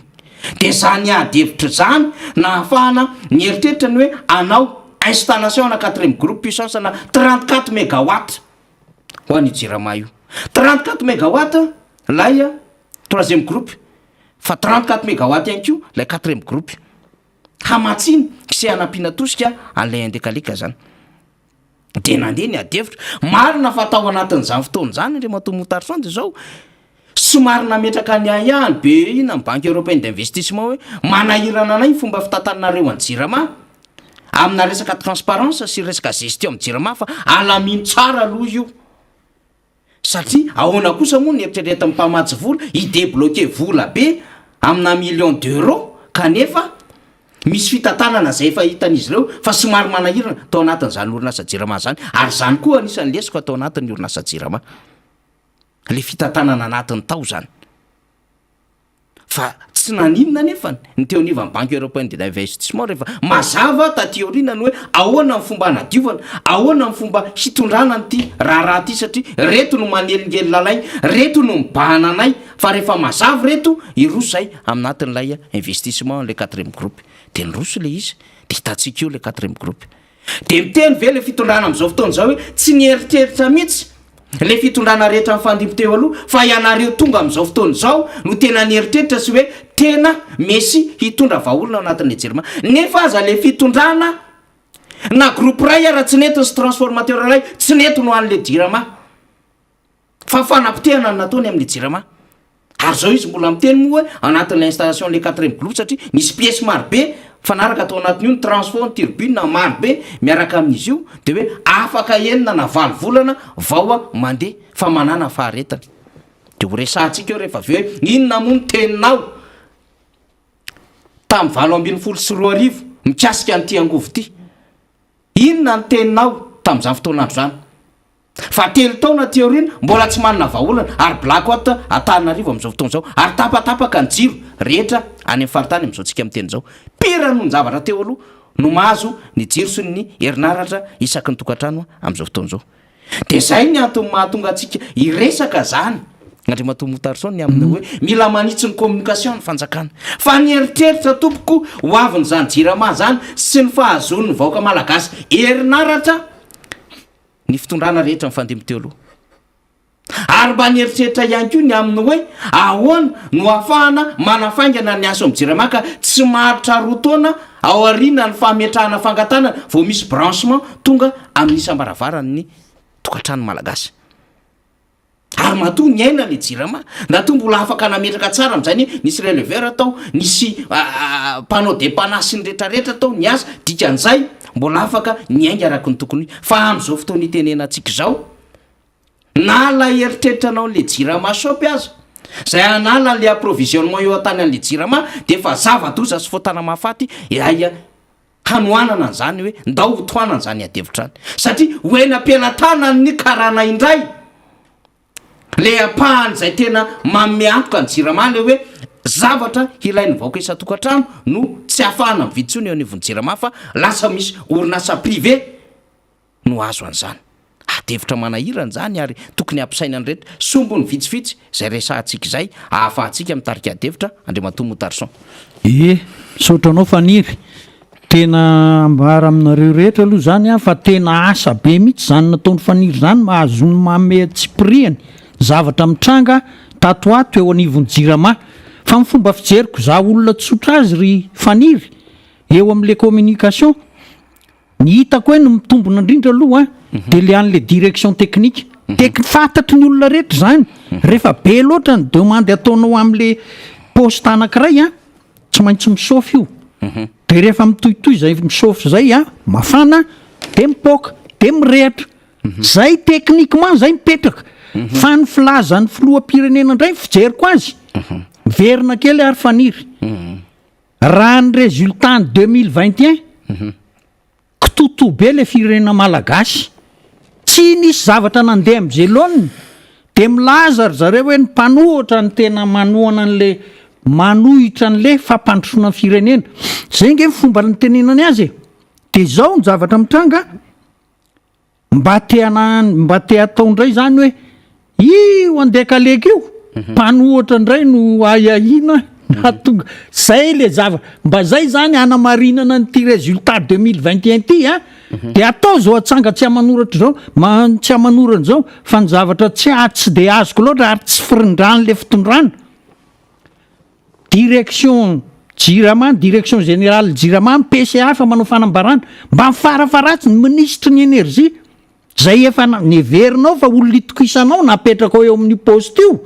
miaraka amin'izany de contrôle tsara n'izany communiqué rehetrarehetra zany a fa tsy de azoko loatra le hoe ministre ny fitsarana nandeha nakany andekaleka tsy de ady président moa amin'ny maha-président azy a de tonga izy a mijery ny zava-misy hoe tena zay marina ve fa rehefa aveo izy manitatra an'le sujet hoany amin'ny zavatra tsy de voaprofo loatra de tena lasa ohatrany manahirana ary de za mihevitra fa ohatrany hoe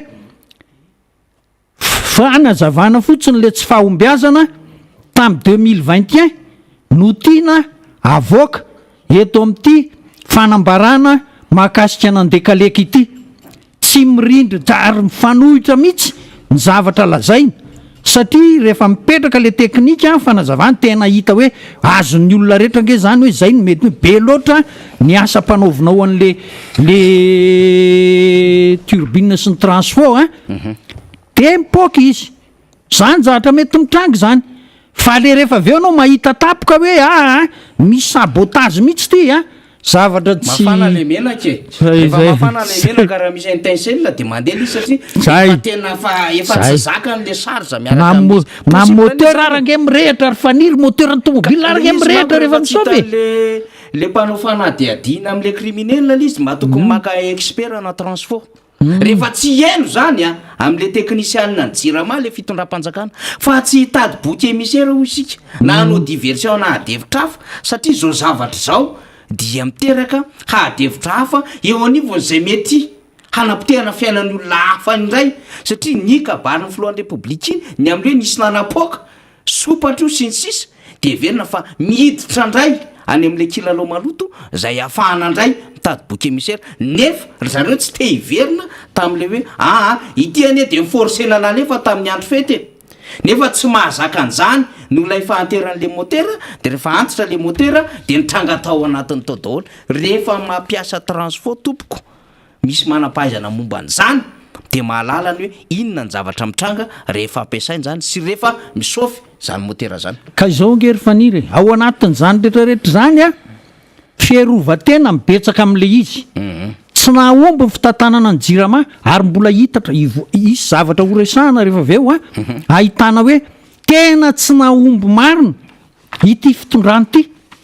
hatramy tsy hoe tam'ty 2021 teo na tamy 2020 fa hatrany am 2019 no efa tsy naomby de mila izy ange mila manazava na ho an'ny mpamatsy vola na ho an' zay mbava olona mpanaraka azy hoe zao ny zavatra mitrange fa tsy mitoetra daholo tsy mitombona ozy ny fitenenana ny zavatra teneniny fa de zao ailika foana hoe nareo mpanohatra no tena tsy mampandroso ty fireneny ity de zay no mahatonga azy hoe sabotage de aiza moa ny tonga do jeren'ny olona raha vao hoe misy sabotage io izy fotsiny angeny tsy miteny fa zay mihitsy ny tiano teneniny nefa zahatra tsisy voaprova inona fa maninona ny olona nanao sabotage anandekaleka de hiara tsisy jiro hiaraka hipetraka ato anatin'ny aizinato tsika rehetrarehetra mazava nge zao no ilaina fa tsy ny maizina androaka ny maiziny tsika rehetrarehetra ary fanirika de ty mbola toizanao am'ty jiramaso apty tena io ndray fa andeha le kozany ostra le hoe atsika menakavo ty ezahtsika menakavo ho feheziny ty ho ataotsika menakavy ho fidiram-bola ty tahaka ny nanaovany any jirama ho fidiram-bola n'izy menakavy hoe mahazo prime daholy ny namana akaiky tsy mifakafoy mo nahazo prime exceptionnel mihitsy de lasa ohatr'zay zay le kozany ostra zay am'le jirama ka de zay de mila azavaina daholo zany rehetra zany de nitsotra indrindra de apetraka am'le contexte hoe tsy naomby 2021 de zao de tena le sabotage ataon'ny mpanohitra mihitsy zay tsy nitenenina explicitement zay fa ny fomba hanehoana an'le izy hoe nisy nanao sabotage zao de efa mazava be ny zavatra tiano tenenina fa de toizatsika eo ihany moa zay resaky zay ka zay resaky zay mihitsiny zany no andefasantsika ty saritsy feo ny général makavelo ity satria betsaka moa nangataka an'izay nisika avereno lay saritsy feo ny général makavelo zay interview nataon'ny mpanogazety ny MBS omaly ary nandeha tao anatin'ny vaovao manazava zay misy feno aiabe zany ao anatin'zay fihetsiky ny fitondram-panjakana momba nandekaleka zay sy nylazana fa hoe nisy nanapoka andekaleka dia manazava ao anatin'ty fitombaovao ty zay nentina manam-panogazety tamin'ny fanadidina ny aonana tamin'ny général Désiré Makavelo zao adevitra resantsika izao Andriamatombo Darson arakaraky ny dinan'ny Flora Joel tany andekaleka nanaovana fisehosehoana ametrahana ilay milina vaovao ny voamaika nampitombo ny fahatapahan-jiro indrindra ho an'ny teto Antananarivo. Ny tombo 100 mégawatt ny fahatapahan-jiro ankehitriny raha 30 mégawatt izany teo aloha. Raha ny taona 2024 anefa dia efa nisy ny tokony ametrahana ny milina faha-efatra tany an-toerana anarenina ny fahatapahan-jiro teto amintsika fa nasiana sakana foana ny fametrahana izany. Manoloana ny fahamaizan'ny milina izay nitranga ny 2 Janoary ankoatra ny fahakanambavany natao tamin'ireo mpiambina misy ny fanambazana vola mitetina 2 tapitrisa ka hatramin'ny 50 tapitrisa ariary ho an'ireo izay manome loharanom-baovao ankehitriny. Ohatry malasa fisaina amiko fa tsy ny olona rehetra nefa fa lasa fisainana satria zao rehefa manao le fanambarana izy de ohatrany tena hoe azo antoka fa tena nisy mihitsy ny olony ratsy nanapotika nanao ny anapotena nandekaleka hiteraka fahasaranana eto amin'ny firenena mahavariana nefa de ohatrany hoe raha misy zany zay olo zay a misy miteny hoe reto le olona de tambazana vola tena be deaibe eo ny mampalasa ny eritreritra mitombona ve le tena hoe nisy olona nanao fanahaniana anakorotanana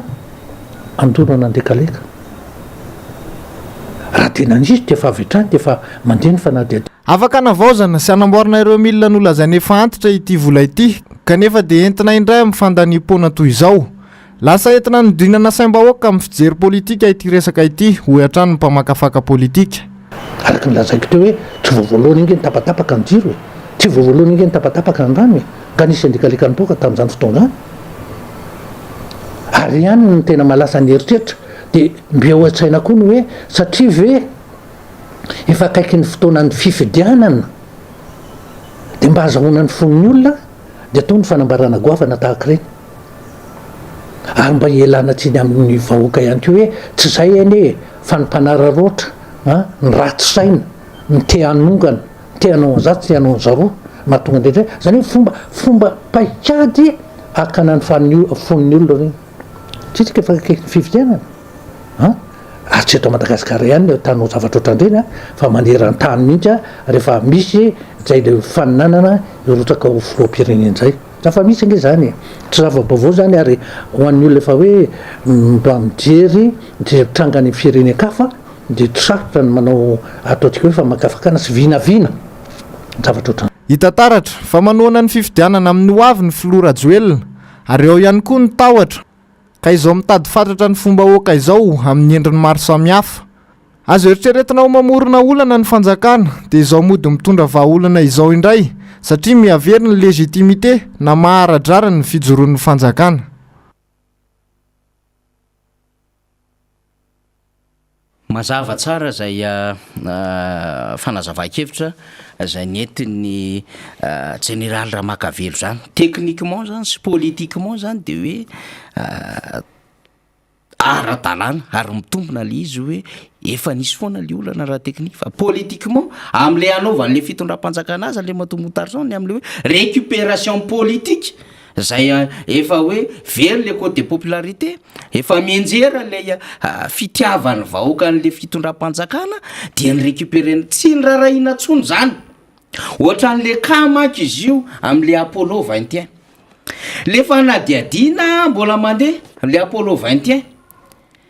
lay lalàna misy an'le présomption d'innocence fa le filoham-pirenena tonga de nyteny avy hatrany hoe tena nikasamono mihitsiny reo de reto no paikadiny zareo tao anatin'izany resaka Apollo 21 zao ny dingana voalohany zao ny dingana faharoa zao ny dingana fahatelo sisy lefa le fanadiadina mbola tsy tonga tany amin'ny enquête fankorona de fa ny anticiper ny avy hatrany le endriky le raharaham-pitsarana de zay zo zavatra mitranga ao anatin'ny jirama andekaleka zao mbola mandeha le fanadiadina mazava tsara nefa le teknisiany zay olona atokisany le PCA nge olona tena atokisany satria olona tena mitatana an'le resaka varomora vatsitsino sisisa sy le ciment ao anatin'le SPM ary le DG par intérim nato nanala an'le DG teo aloha de le DG any natao par intérim de nidika an'izay olona anana an'le fitondrana confiance le izy fa maninona tsy nenona le tenyle olona ao anatin'ny jirama mikasika an'le hoe lafi ny ara-teknika le izy no zao antony zao mazava niakatra lay tosika surcharge zany be loatra tsy zaka n'lay motera zany de tonga de ny anticiper le izy hoe nisy nanapoky io de ny olona mailo avetrany satria mba misy olona nianatra ihany teto mba misy olona mba mahatakajavatra ihany teto ary mazava ny teny Général Ramakavelo teto hoe afaka manao fanadiadina daholo ny amin'ny lafiny zavatra sy ny angle hafa ny olona rehetra de tonga de mahatakatra hoe zao io endry zavatra io andriamato motarison mariny zany ry faniry am'le izy ka inona moa zahatra tiako resana toizako ny zavatra ataon'ny faniry ary atao akehitriny atao Miara Manonja zao de zay le asan'ny mpanohitra mitsikera zay zavatra rehetra hitany fa tsy mety fa mamela ianao faniry mba hiresaka kely ny zavatra ny tenenin'ny olona tato anatin'ny fitondrana nisy ny zavatra ny tranga navoaka amin'ny banky mondial hoe amin'ny resaka kasika ny aéroport sy ny sisa dia misy ny kolikoly avoleta sa ahoana samy hafa nitranga teto Madagasikara dia tonga dia nisy tompona ndraiky mpanjakana ny teny hoe aiza nareo mpanohitra ka le asan'ny mpanohitra tompoko a dia zao ataony io taritin'ny faniry io amin'ny resaka jirama mamoaka ny tsikera ny zavatra tsy mety zay no asan'ny mpanohitra fa tsy miverina any amin'ny taona 1960 na any amin'ny 2000 fa zao tsy asan'ny mpanohitra zany ary zay tsy resahana loatra n'izay zavatra zay a fa ny asan'ny mpanohitra dia zay asa ataon'ny fitondram-panjakana ankehitriny ka tsy mandeha araka ny tokony ho izy fa zay ary fantatro fa le olona ny tenen'le izy nge olona ny anatra lalàna ary tokony ho fatany tsara zany hoe ny asan'ny mpanohitra dia mitsikera ny asan'ny fitondrana manao inona ny filazan'izany hoe mba miampina sao dia mivily amin'ny lalana tsy izy a ny zavatra ataon'ny fitondram-panjakana fa izy indray a ny mpanohitra no asainy mitsikera ny zavatra efa lasa elabe nga zany asan'ny mpanohitra zao dia mitranga eto amin'ny jirama manao zavatra rehetra mitady zay document rehetra ilaina zavatra tsara ho fantatra ny mpanohitra amin'ny zavatra nataon'ny fitondrana dia io izy fa miariary hoe mifanohitra mihitsy ny fanambaran'ny teknisianina sy ny filoham-pirenena ka raha izaha manokana ry faniry le fanambaran'le teknisianina ny hitako hoe azo raisina fanambaran'ny filoham-pirenena ohatra ny lasa politika ary zavatra tsy tena voapirofo fa aiahany tsy fantatro na tonga an'le aiahany ka mampanohitra ny mpanohitra tsy dia mandray ohatran'izay izy fa zao ny zavatra mitompona sy hita hoe marina satria mpanohitra nge tsy olona badrabodra kory ka hoe hitatarana ho zao angano rehetrarehetra zao fa ny zavatra mitranga azo porofona rehefa misaofy tokoa ny moteur ny menaka mipoka menaka nge mirehitra un certain moment mirehitra iny dia lasa inona sabotage zay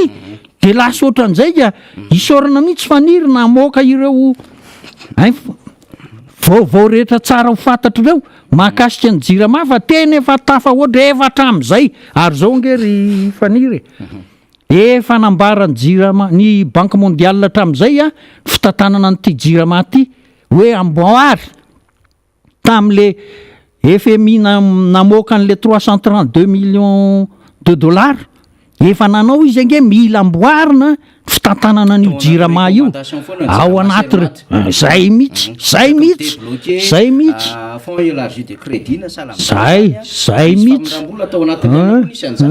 reny adevitra momba ny DTS sy ny sisy reny zay misy recommandation foana misy foana dia nefa tsy vita nyty fanjakany ty foana zay nge le izy hoe rehefa natao ny résultat ny 2021 tsy namely mihitsy le fitondram-panjakana dia lasa mitady boky émissaire ozy ny fitenenana zay ny manahirana mbola tsy hitantsika manko le hoe tafiakatra 3% tratra ve le 3% le taux de croissance sy ny sisa fa adevitra be fa ity zany zao manko ny tena izy zany ho atsika ampijery ho atsika ampiaino anyvoaka rehetra andrimatomotarisan zany mitaretatsika ny adevitra teo hoe ny zavatra ny nambara amin'ny filoham-pirenena tamin'izy mbola zay tsy filoham-pirenena fa candidat dia rehefa nresaka satsia ty jirama ty dia tena problema ho an'ny voaka malagasy mihitsy ny fahavoazana miantra amin'ny jirama tao anatiny zay hoe 10 taona mahery zay nanomboka 2022 zany dia rehefa nanao valan-dresaka manokana ho an'ny mpanao gazety izay nampahafantatra an'le UM na ny initiative émergence Madagasikara ny flou tamin'izany izay olona ho candidat tamin'ny 17 febroary 24 dia nieritreritra ny rehetra hoe tena hiva zany izy ity raha ohatra le fanarizavana netiny tao ao anatin'ilay resaka UM momba ny angovo dia tena hoe hiva zany izy ity dia io moa araka le mahazatra azy hoe efa nahita mpiara-miasa mpiara-miombonantoka efa vonona efa tena matimaty paika daholo ny zavatra rehetra dia aleo alefa atsika mba ho fantatry nyvaoaka malagasy ny zavatra nambarany tamin'ny 7 ny volana febroary 24 mahakasika ny olan'ny angovo sy ny jiro teto Madagasikara satria efa nanomboka nahazo faka le délestage tamin'izany fotoana androany. Ny angovo dia anisan'ny fototry ny fampandrosoana ny firenena anankiray. Ny vahoaka malagasy dia anisan'ny mandoa ny vidin'ny jiro sy ny rano, ny jiro moa indrindra lafo indrindra maneran-tany fa na aty Afrika aza. Nefa antsika dia manana CCN ny zavatra afaka atao, ny zavatra afaka atao, tokony ho atao ary efa tokony natao hatramin'izay. Ao anatin'izany dia eto te ametraka fotsiny aminareo androany mikasika an'ity zao hoe misy an'ity tableau ty raha mba afaka avoaka kely mikasika ny énergie classement ny reo firenena zay mampiasa herinaratra amin'ny énergie renouvelable zany, amin'ny angovo ahodina amin'ny rano amin'ny rivotra sy amin'ny masoandro. Eto tsika dia jerevy tsara fa ny Ethiopia dia ny 3.6 ny angovo ampiasain'ny Ethiopiana dia angovo azo ahodina avokoa na énergie renouvelable imo zany dia jerevy tsara le izy 4188 mégawatts ny herinaratra famokarana herinaratra misy any amin'ny Éthiopie. Ny Afrique du Sud 4064 mégawatts. Ny Afrique du Sud dia avy roeny fotsiny nisan'ny mponina mihoatra ny Madagascar satria tsika raha 25 millions dia zareo 55 millions nisan'ny mponina ao Afrique du Sud. Tsy ho tansako ny ambiny fa tonga dia jerevitsika hoe Madagascar 175 mégawatts. Neftsika dia manana 7800 mégawatts ny angovo azo avosiny amin'ny avy amin'ny rano tokony ampiasaitsika. Dia eo le mipetraka amin'ny fanontaniana hoe fa maninona ary ny tsy ampiasaina, misy vahaolana ve tokony hoentina, dia raha misy naninona ny tsy tokony ho atao. Dia anisan'ny sehatra anankiray zay ifananatsika vahaolana mikasika ny électricité eto Madagascar. Zany hoe raha ho atao zany io EMU tsy intsony délestage mety tsy hiakatra intsony ny vidin-jiro tahaka ny anantsika amin'izao fotoan'izao ve raha hoe io EMU no ampiaritsika. Zao no teneniko anao Sibela zay no teneniko hoe zay no mampitsika ny ampopo hoe fa maninona tsika no taraiky. Ny antsony dia variana loatra amin'ny ady la politika isika ny mpanao politika fa tsy ny malagasy izahay mpanao politika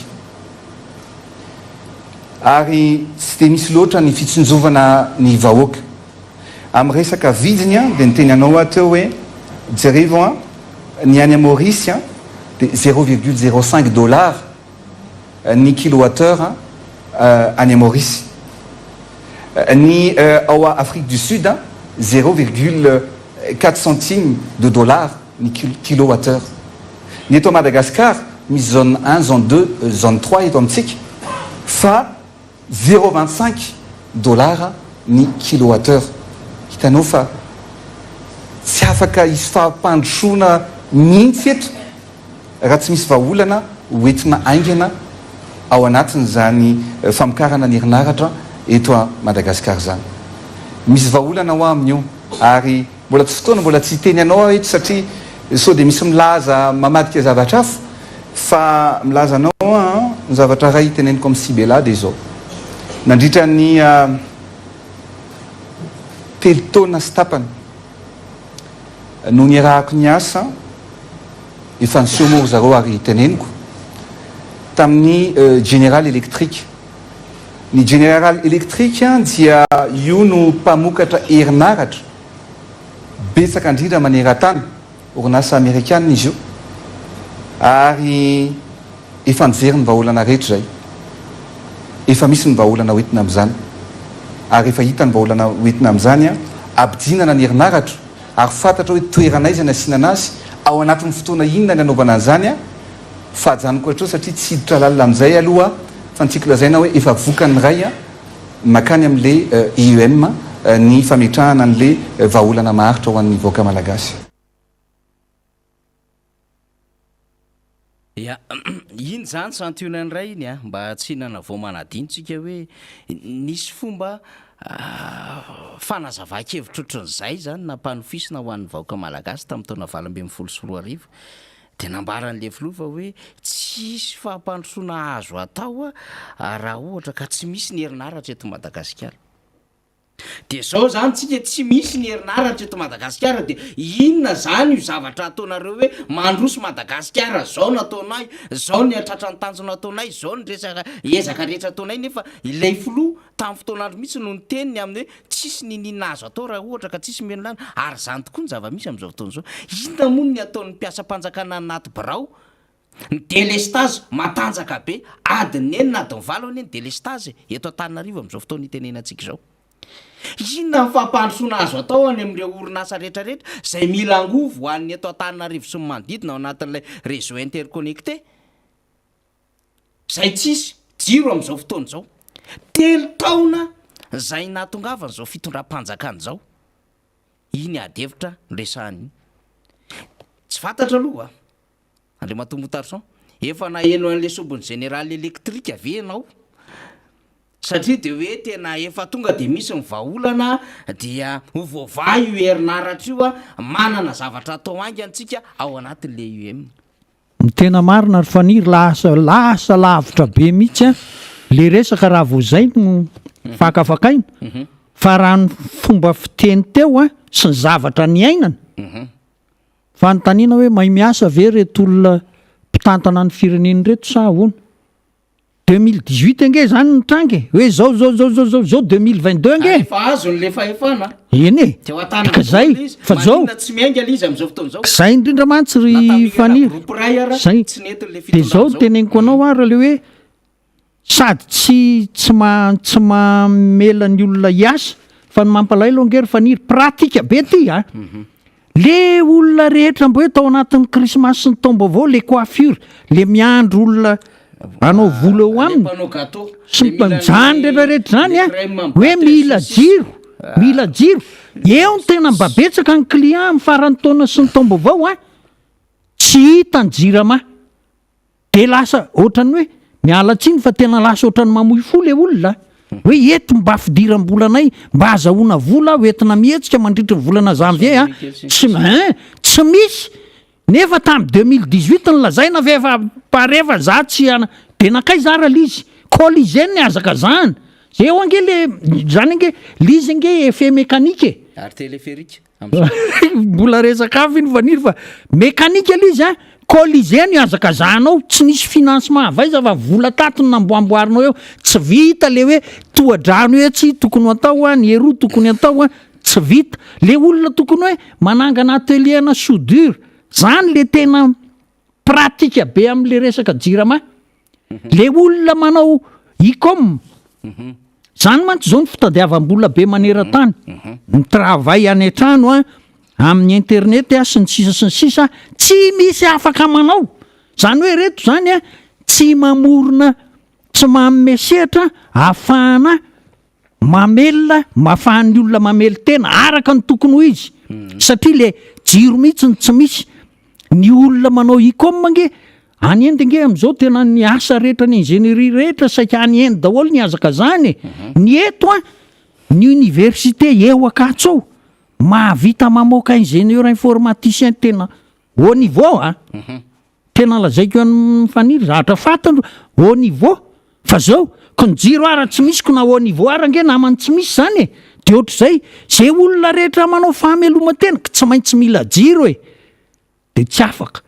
ka inona moa zany ny zavatra hoe tosika ataonyity fanjakany ity toizako ihany le resaka ry faniry tonga dia toizako amin'izay le hoe ianao moa ny teny hoe téléphérique teo mba tsy azoko mihitsy ry faniry amin'ny zavatra mitranga dia ozy aho hoe tia le ministre ny transportive a no tsy manome ny zavatra tokony ho fantany an'ity filoham-pireneny ity fa inona ny zavatra mitranga ozy faniry grand tanàny resaka eto amin'ny resaka transport. Ny olona avany ambadiky tosy avany ambadiky ny hôpitaly manao embouteillage firy. Ny olona avany Fenorivo sy ny alakamisy ananiny iny miala amin'ny 5 maraina raha hamonjy amin'ny fito sasany etỳ Antananarivo. Amin'ny 5 maraina dia efa mandeha noho ny embouteillage. Ny olona avany Mbohimanambola, avany Mbohimangakely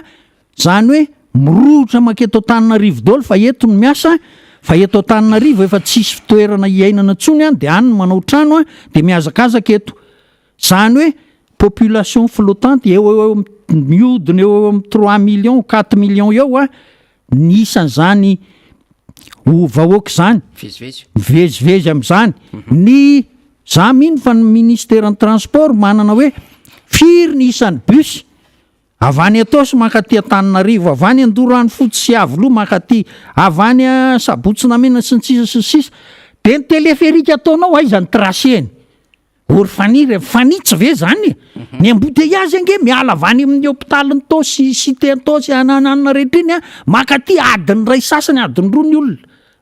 Ny avany ambona manambola, ny avany Avoloha, ny avany Sabotsinamena. Surtout ato ampita-tafika no zato ato. Eno dia zay iny ka iny hatrariaka ny polytechnique riny dia aiza ny tracé an'ity téléphérique. Anosy mandeha mahazo any dia mahazo any Akatso dia anosa jusqu'à any inona Ambatobe. Inona zany ny idira mahamamany olona ny embouteillage ny tosy ve zany anosy zato sy ampita-tafika sy le zay inge ozy hoe ki le ministre ny transport mihitsy zany ny tena miala tsiny amin'le fitenenana fa tena ohatrany somary kitoto fa tsy mametraka tsara n'le dossier eo anatrehan'ny filoham-pirenena mba hanapahany hoe allo asiana téléphérique kely be dia be eo fa zao zatra mitranga any tany Frantsa amin'ny téléphérique io nataon'ny olona hoe dégageo ny ciel aza asiana téléphérique rava mihitsy le projet téléphérique any Europe zany fa zao sarotra be ny miaina amin'io sarotra be ny miaina miaraka amin'io téléphérique io rehefa tena mipetraka lizy ohatrany hoe enjery eo amboninao foana ve ty zavatra ty fa tsy dia vitavitany fotsiny ohatr'izay ka ny tena mampalahelo amin'lizy ny filoham-pirenena tena resy lahatra fa handrava ny embouteillage raha tena izay angely izy izay fa tsy mampitsona n'le embouteillage satria any Ambatobe anao dia hoe ny Andohalo dia inona ny idiran'le olona milahatra 40 000 personnes par jour no tanterana orangaty resaka 4 millions 3 millions nge ny resahana fa tsy 40 000 dia ahoana ara inona ara ny ifandraisan'izany amin'izany tsy raisonnable koa le izy zay point anankiray zay faniry fa nyzatra tena tiako mba ho resahana dia zao zavatra nivoaka tamin'ny faraparan'ny taona iny fanambarana nataon'ny Union Européenne tena nampalahelo le izy ny zavatra nitranga dia zao nanambara ny Union Européenne fa vita ny fotoana nanaovana ny fifanarahana niaraka tamin'ny fanjakana malagasy 2017 à 2021 nisy lafiny maromaro zay fifanarahana zay nirahana tamin'ny Union Européenne dia ny zavatra nytenenin'ny Union Européenne dia hita fa dia miezaka lay tetikasa ato amin'ny fitsarana ozy fa dia heverina fa mety ho tratra ozy ilay fanatsarana ny fitsarana malagasy atoato zany hoe tsy tratra aloha izy tamin'ny 2021 zay ny dikan'le fanambarana fa ny tena mampalahelo dia zao le eufémisme ataon'le inona ahoana moa ny filazan'izany le ohatrany hoe le amabilité zay ngamba ny tsotsotra kokoa le tena mandamina be ataon'le solotenan'ny Union Européenne amin'le fanjakana malagasy miala tsiny nefa raha mifijeriko azy ny Union Européenne matsy vola fanjakana malagasy mitondra tetikasa dia rehefa avy eo tsy misy zavatra vita lizy dia ianao no manao hoe dia heverina lizy fa ho tratra amin'ny manaraka mbola ho atao amin'ny manaraka ohatra concret amin'izany angery faniry tena tsapaitana dia zao hoe io lalana iosy betroka io efa nomena vola tamin'ny 2019 navoaka ny Union Européenne ho anatin'izany zany tsy nisy nanomboka lizy zao ange tsika sy faniry amin'ny resaka zao ange mbola tsy nanomboka lizy vola efa mivoaka tamin'izany tapitra tamin'ny 2021 ho an'ny fifanarahana zany ny zavatra tsy nitenenina ao anatin'le communiqué kory zany a hoe tena tsy mba tokony ho entitra kokoa zany zay ny tiako atongavana fa raha tena ampandroso ny firenena malagasy ny union européenne tokony ho entitra izy amin'ny fitantana ny reto mpitondra fanjakana ny firenena malagasy fa tsy lasa ohatran'ny hoe mijery ny firenena malagasy iletika any amin'ny farany tany a ireto mpamatsy volo reto ny FMI sy ny banque mondiale manao hoe aoka hiaraka ezaka ny FMI surtout ny tena nyteny zany aoka hiara ezaka ny PTF anarina nyty firenena malagasy ty ka de mba apetraka mihitsy a ny fanjakana tandalana ny transparence ny zavatra rehetrarehetra mba hampandeha firenena malagasy mamoaka ny résultat ny fifanarahana nandritra ny 5 taona ny union européenne manampitamby an'le fanjakana tsy nahavita nininna fanambarana taona fa maninona ny tsy tenenina mikapoka latabatra hoe tena tsy manao mihitsy nareo tsy mandeha araka ny tokony ho izy ny fitsarana ngery faniry mety hoe misy fiovana kely hita fa eo anatin'le lanceur d'alerte nafahana hoe noho ny fisalasalana nasaina nandola-mandy ohatrany tsy mirindra ohatr' zany le fitsarana lazaina fa de lazainy hoe anda de verina fa ho tratra ihany a le fivoaran'ny fitsarana amin'ny taona manaraka zany hoe atao anatin'ny projet contrat 10 taona indray ngamba zay zany hoe any amin'ny 2027 zany sa 28 vao ho tratra ka efa tsy reo ny eo de mandeha le izy fa raha mbola reo ny eo hoe zany dijanona ohatr' zao ve zany le izy zay tena manahirana amin'le izy ry faniry mbola azotsika horesany satria nahita niny vaovao iny tokoa koa fa anokanantsika fotoana kely mihitsy lafinjavatra ay fa ity aloha satria tsika mbola miresaka amin'le herinaratra ihany itsika zany tamin'le resaka UEM zany tamin'ny 17 décembre 17 février 2018 fa ity atao anatin'le adevitra zay ny fanaovan'ny mpifanandrana anankiroa tamin'izany président Marc Ravalomanana sy Andriamatoa Rajoelina zany amin'le hoeny avoloha 9 décembre 2018 izy ity hoeny avoloha de herinontsika tsara anie mbola hevitra iny zany le hevitra voalohan'lay candidat zany ohatra tamin'izany satria efa filoha izao de candidat tamin'ny févroary 2018 de ty zany le hevitra faharoa momba ny Jirama momba ny Angovo tamin'ny 9 décembre 2018 de herinontsika tsara ndreny le izy eto hoe mikasika ny herinaratra tsy teny hoe kapokaka fotsiny zany fa ny olona mila zavatra refesiny mila zavatra précis nolazaiko mivoaka malagasy de tsotra 400 mégawatt ny famokarana herinaratra napetraky ny mpitondra rehetrarehetra ny fandimby teto a Madagasikara velo rano nataoko mivoaka malagasy fa ao anatin'ny 5 taona ny zavatra vita atao anatin'izay 20 taona zay de ho ataoko ao anatin'ny 5 taona ka apiko 400 mégawatt ny famokarana herinaratra manerana ny Madagasikara iny izy iny Andriamatoa Motarson atsika ampijery mpiaino zany précis ozy izy zavatra resahany de 400 mégawatt ny famokarana herinaratra zay nokinendry ny fanjakana ny fandimy zany hatramin'izay fa ho azy zany dia zay tsy vitan'ny olona atao anatin'ny 20 taona satria tamin'izany mbola tsy 80 taona izy fa 2018 tamin'iny 20 ho ataoko anatin'ny 5 taona fa ho apiko 400 mégawatt le izy zany hoe 400 fois 2 zany 800 mégawatt tompoko lasy tompoko vavy 4 mégawatt no miasa amin'izao fotoana zao Black Hot teteraka Tarinarivo akoatry ny gapy na mandeha randekaleka misy gapy ao anatin'ny pointe zany pointe zany rehefa amin'ny alina maro mpampiasa lay herinaratra na amin'ny atoandro ko misy pointe firy zany zao miasa amin'izao fotoana zao le 400 mégawatt ny teneniny flo tateraka ve zany tonga eto ve le général électrique andresahana le 10 taona andresahany io hoe ho ampitomboly le izy efa 3 taona nge zao hoe vao mainka apotika ny Jirama vao mainka tsisy ny herinaratra tsy 30 mégawatt tsony le any andekaleka fefatafiaka 90 mégawatt lay délestage amin'izao fotoana zao de ny eo amonjena ny lay transformateur sy leanina le groupe anankiray le 4e groupe de mbola hitady 20 volana hafa mangataka 20 volana enina hatramy 20 volana anaovana le 4e groupe koa le ihany le 5 ans aiza le 400 mégawatt fois 2 andre matofilo zany eny manahirana zao raharaha zao hoe de zao zany ny tena marina ho anandekaleka sy ho an'zao délestage sy ny sisy zao satria tsy nahatateraka le teniny tamin'iny UM 17 février 2018 iny fitondram-panjakana tarihan'ny filompinena am'izao fotoa zao satria tsy nahatateraka an'le 400 mégawatt sy lay nitenenina fa zay tsy vitan'olona 25 taona momba ny herinaratra ho vitainy ao anatin'ny 5 taona ary ho ampitombony 400 mégawatt zao nefa mifahavoazina mahazo malagasy vao mainka potika tanteraka ary lefa mba nandeha kely teo tsy mandeha am'izao fotoana zao de diversion fotsiny io adevitra rehetrarehetra io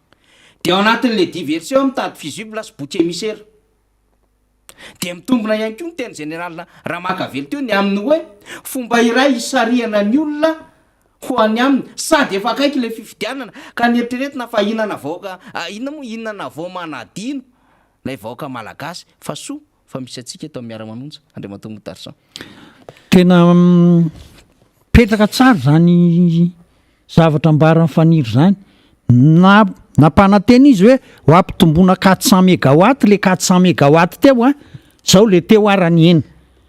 mazava zay ry vahoaka malagasy a anjarantsika ny mieritreritra ary ampitao amin'ny olona rehetra hoe zay ny zava-misy a eto amin'ity fireneny ity tsy mizazoro ara tsy vita tiako resahana am'le hoe mizazoro a na le 400 mégawatt nisy ary a tsy voatazontsika hatramin'ity androany ity fa niena be deaibe de zay ary zao nge ny maninary faniry ny FMI nge tam'le namen'le 332 millions de dollars ny teny hoe de miandry ny PEM programme d'émergence am Madagascar ka eny ka miandry ny FMI ka tam'y volana avril iny a ny FMI avoa alohan'izy amoaka an'le 332 fa le 332 ange taty am'le septembre no mivoaka hoe de miandry kosa zany a ny PEM dia andeha tsara ny fiarah-miasa ny FMI a sy ny any ay le eto a very anjavony daholo zany ny zava-misy fa zay nge ary zay tena profo zay ry faniry hoe tena efa any amin'ny farantsika satria raha teo tsika 400 mégawatt efa sahirakirana zao ny ena be deaibe le izy a zay nge le hoe tena any hatrany amin'ny farany tany fa ary zany mihinao an'izay fantatry faniry moa hoe ny anarako hoe raha kotondrina motarsona aleloia ho fideranan'Andriamanitra ny dikan'izany fa inona tena ataon'Andriamanitra mikasika any amin'izay farany sarotsika mba hiverenantsika amin'Andriamanitra mba hampiovany tantara fa tena tsy mandeha am'izay loany tsony de mazava be nge le zavatra tenenin'ny faniry teo hoe ary tsy faniry akory tsy hoe namorona azy faniry fa faniry nampatsiahy fotsiny hoe tia ny zavatra misy fa tena mampalahelo za miteny amin'ny faniry fa mifiakatry ny vidim-piainana koa zao ry faniry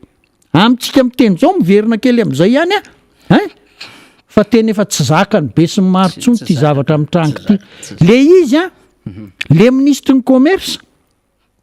asany azo ho anazy no ataony fa tsy misy fijereny an'izay hoe ampidinana vidim-piainana fanafarana sima izy ny manao azy de izy ny mizara azy de izy mitsinjara azy izy nefa tsy mandopa-tanto ny fahafantarako azy izy ministre fa tsy le hoe SPM izy ministre izy mipiloty an'le izy tsinona tsy fantatro izy na manao asana consultant de asana ministre fa ny vidim-piainana andavanandro amin'ny fiainana tsotsotra hoe ny legioma sy ny etsetra raha izao fandehan'ny orana eto amintsika zao ry faniry tonga ny impacte an'le izy de zao miapotika ny lalana de miakatra ny frais de transport miakatra ny vidim-piainana dia teny amintsika vahoaka malagasy vavaka tsika fa tena efa any amin'ny farany tanytsika am'izao fotoana zao noho ny zavatra mitranga eto amin'ny firenena fa de enoy tsara ny zavatra ambara mifaniry amintsika fa tena mampamoy fo maheno an'le izy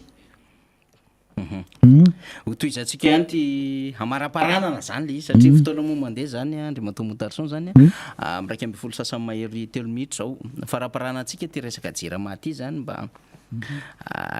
tsika manko zao miresaka nandekalika mbola sujet nandekalika ny resahantsika iny de sujet na resaka hoe ny tosiky ny herinaratra ho tadiavintsika ho an'ny eto Madagasikara zany de akoatra ny resaka hydroélectrique de misy ny termika zany de misy groupe marobe miasa manerana amin'ny Madagasikara de ndao mba vakitsika ihany hoe groupe ny iza daholy ary zao reo miasa ireo de manahoana ny fomba famatsinan'ireo de iza le satria everitsika fa tsara ho fantatry ny vahoaka malagasy zany mba azony vahoaka malagasy amin'ny ambangovangony amin'ny hoe ity adevitra ray resahantsika jirama sope hoetsanoso zato hoe ny resaka ho eo daholo ny fivarotana amin'ny piesy rehetrarehetra sy ny sisa na resaka rano io na resaka jiro ary na ny asany eo anivon'ny azany sary mampatatahotra kely ihany ao anatin'izany adevitra rehetrarehetra zany fa matoa zany vo endaka eo anivon'ny jirama ny direction ny approvisionnement ka omena amin'ny privé de fa le jirama mihitsy no mialaina ary efa vitsy de vitsy ny eo an-tanana de zavatra ho vakitsika eto ny amin'ny hoe ny famatsiana ny herinaratra any amin'ny sehatra rehetrarehetra any na io resaka hydraulique io zany na le termika resahantsika zany de amin'ny akabeny tsy an'le malagasy le izy ary le fitaovana ampiasaina misy fitaovany jirama ao anatiny fa nomena ho tatany le orinasa vahiny kanefa fitaovan'le jirama de mijirama ihany no mpe any le orinasa vahiny aizany tsy ho bankropotra de ohatra n'izany zao ohatra tsy ho teneniko fa misy direction maromaro manko ny direction tanà misy ny Tomasina Majunga Fianaratsoa Toliary de go anatin'izy de anisan'izao ohatra marobe ny loka pro ao anatin'izany mpapanofany zany groupe zany izy marobe be da be ny azo any Ambatondrazaka any misy maromaro ao Pasambazimba ao zay anazy ny FPGS ihany koa misy an'izany ihany koa ohatra ao anatin'izany ny Henri Fraise ny First Energy ny Ocean Trade anatin'izany resako ny Enelec Enelec misy Enelec 1 misy Enelec 2 de saiklasany any Tomasina mibetaina omby any misy karazana groupe anazy menakavy ao anatin'izany ny Vestop zay turka le izy de misy moa zany ny Heidelec io le Tozy Green io le teo aloha akoatra ny Henri Fraise zany resahantsika eto de ato anatin'izay misy ny Tamatrade de andraso jerevantsika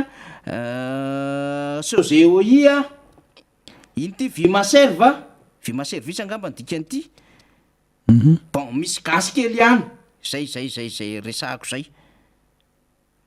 mety manana sity kely vitsivitsy kely izy any Fianaratsoa ao anatin'izay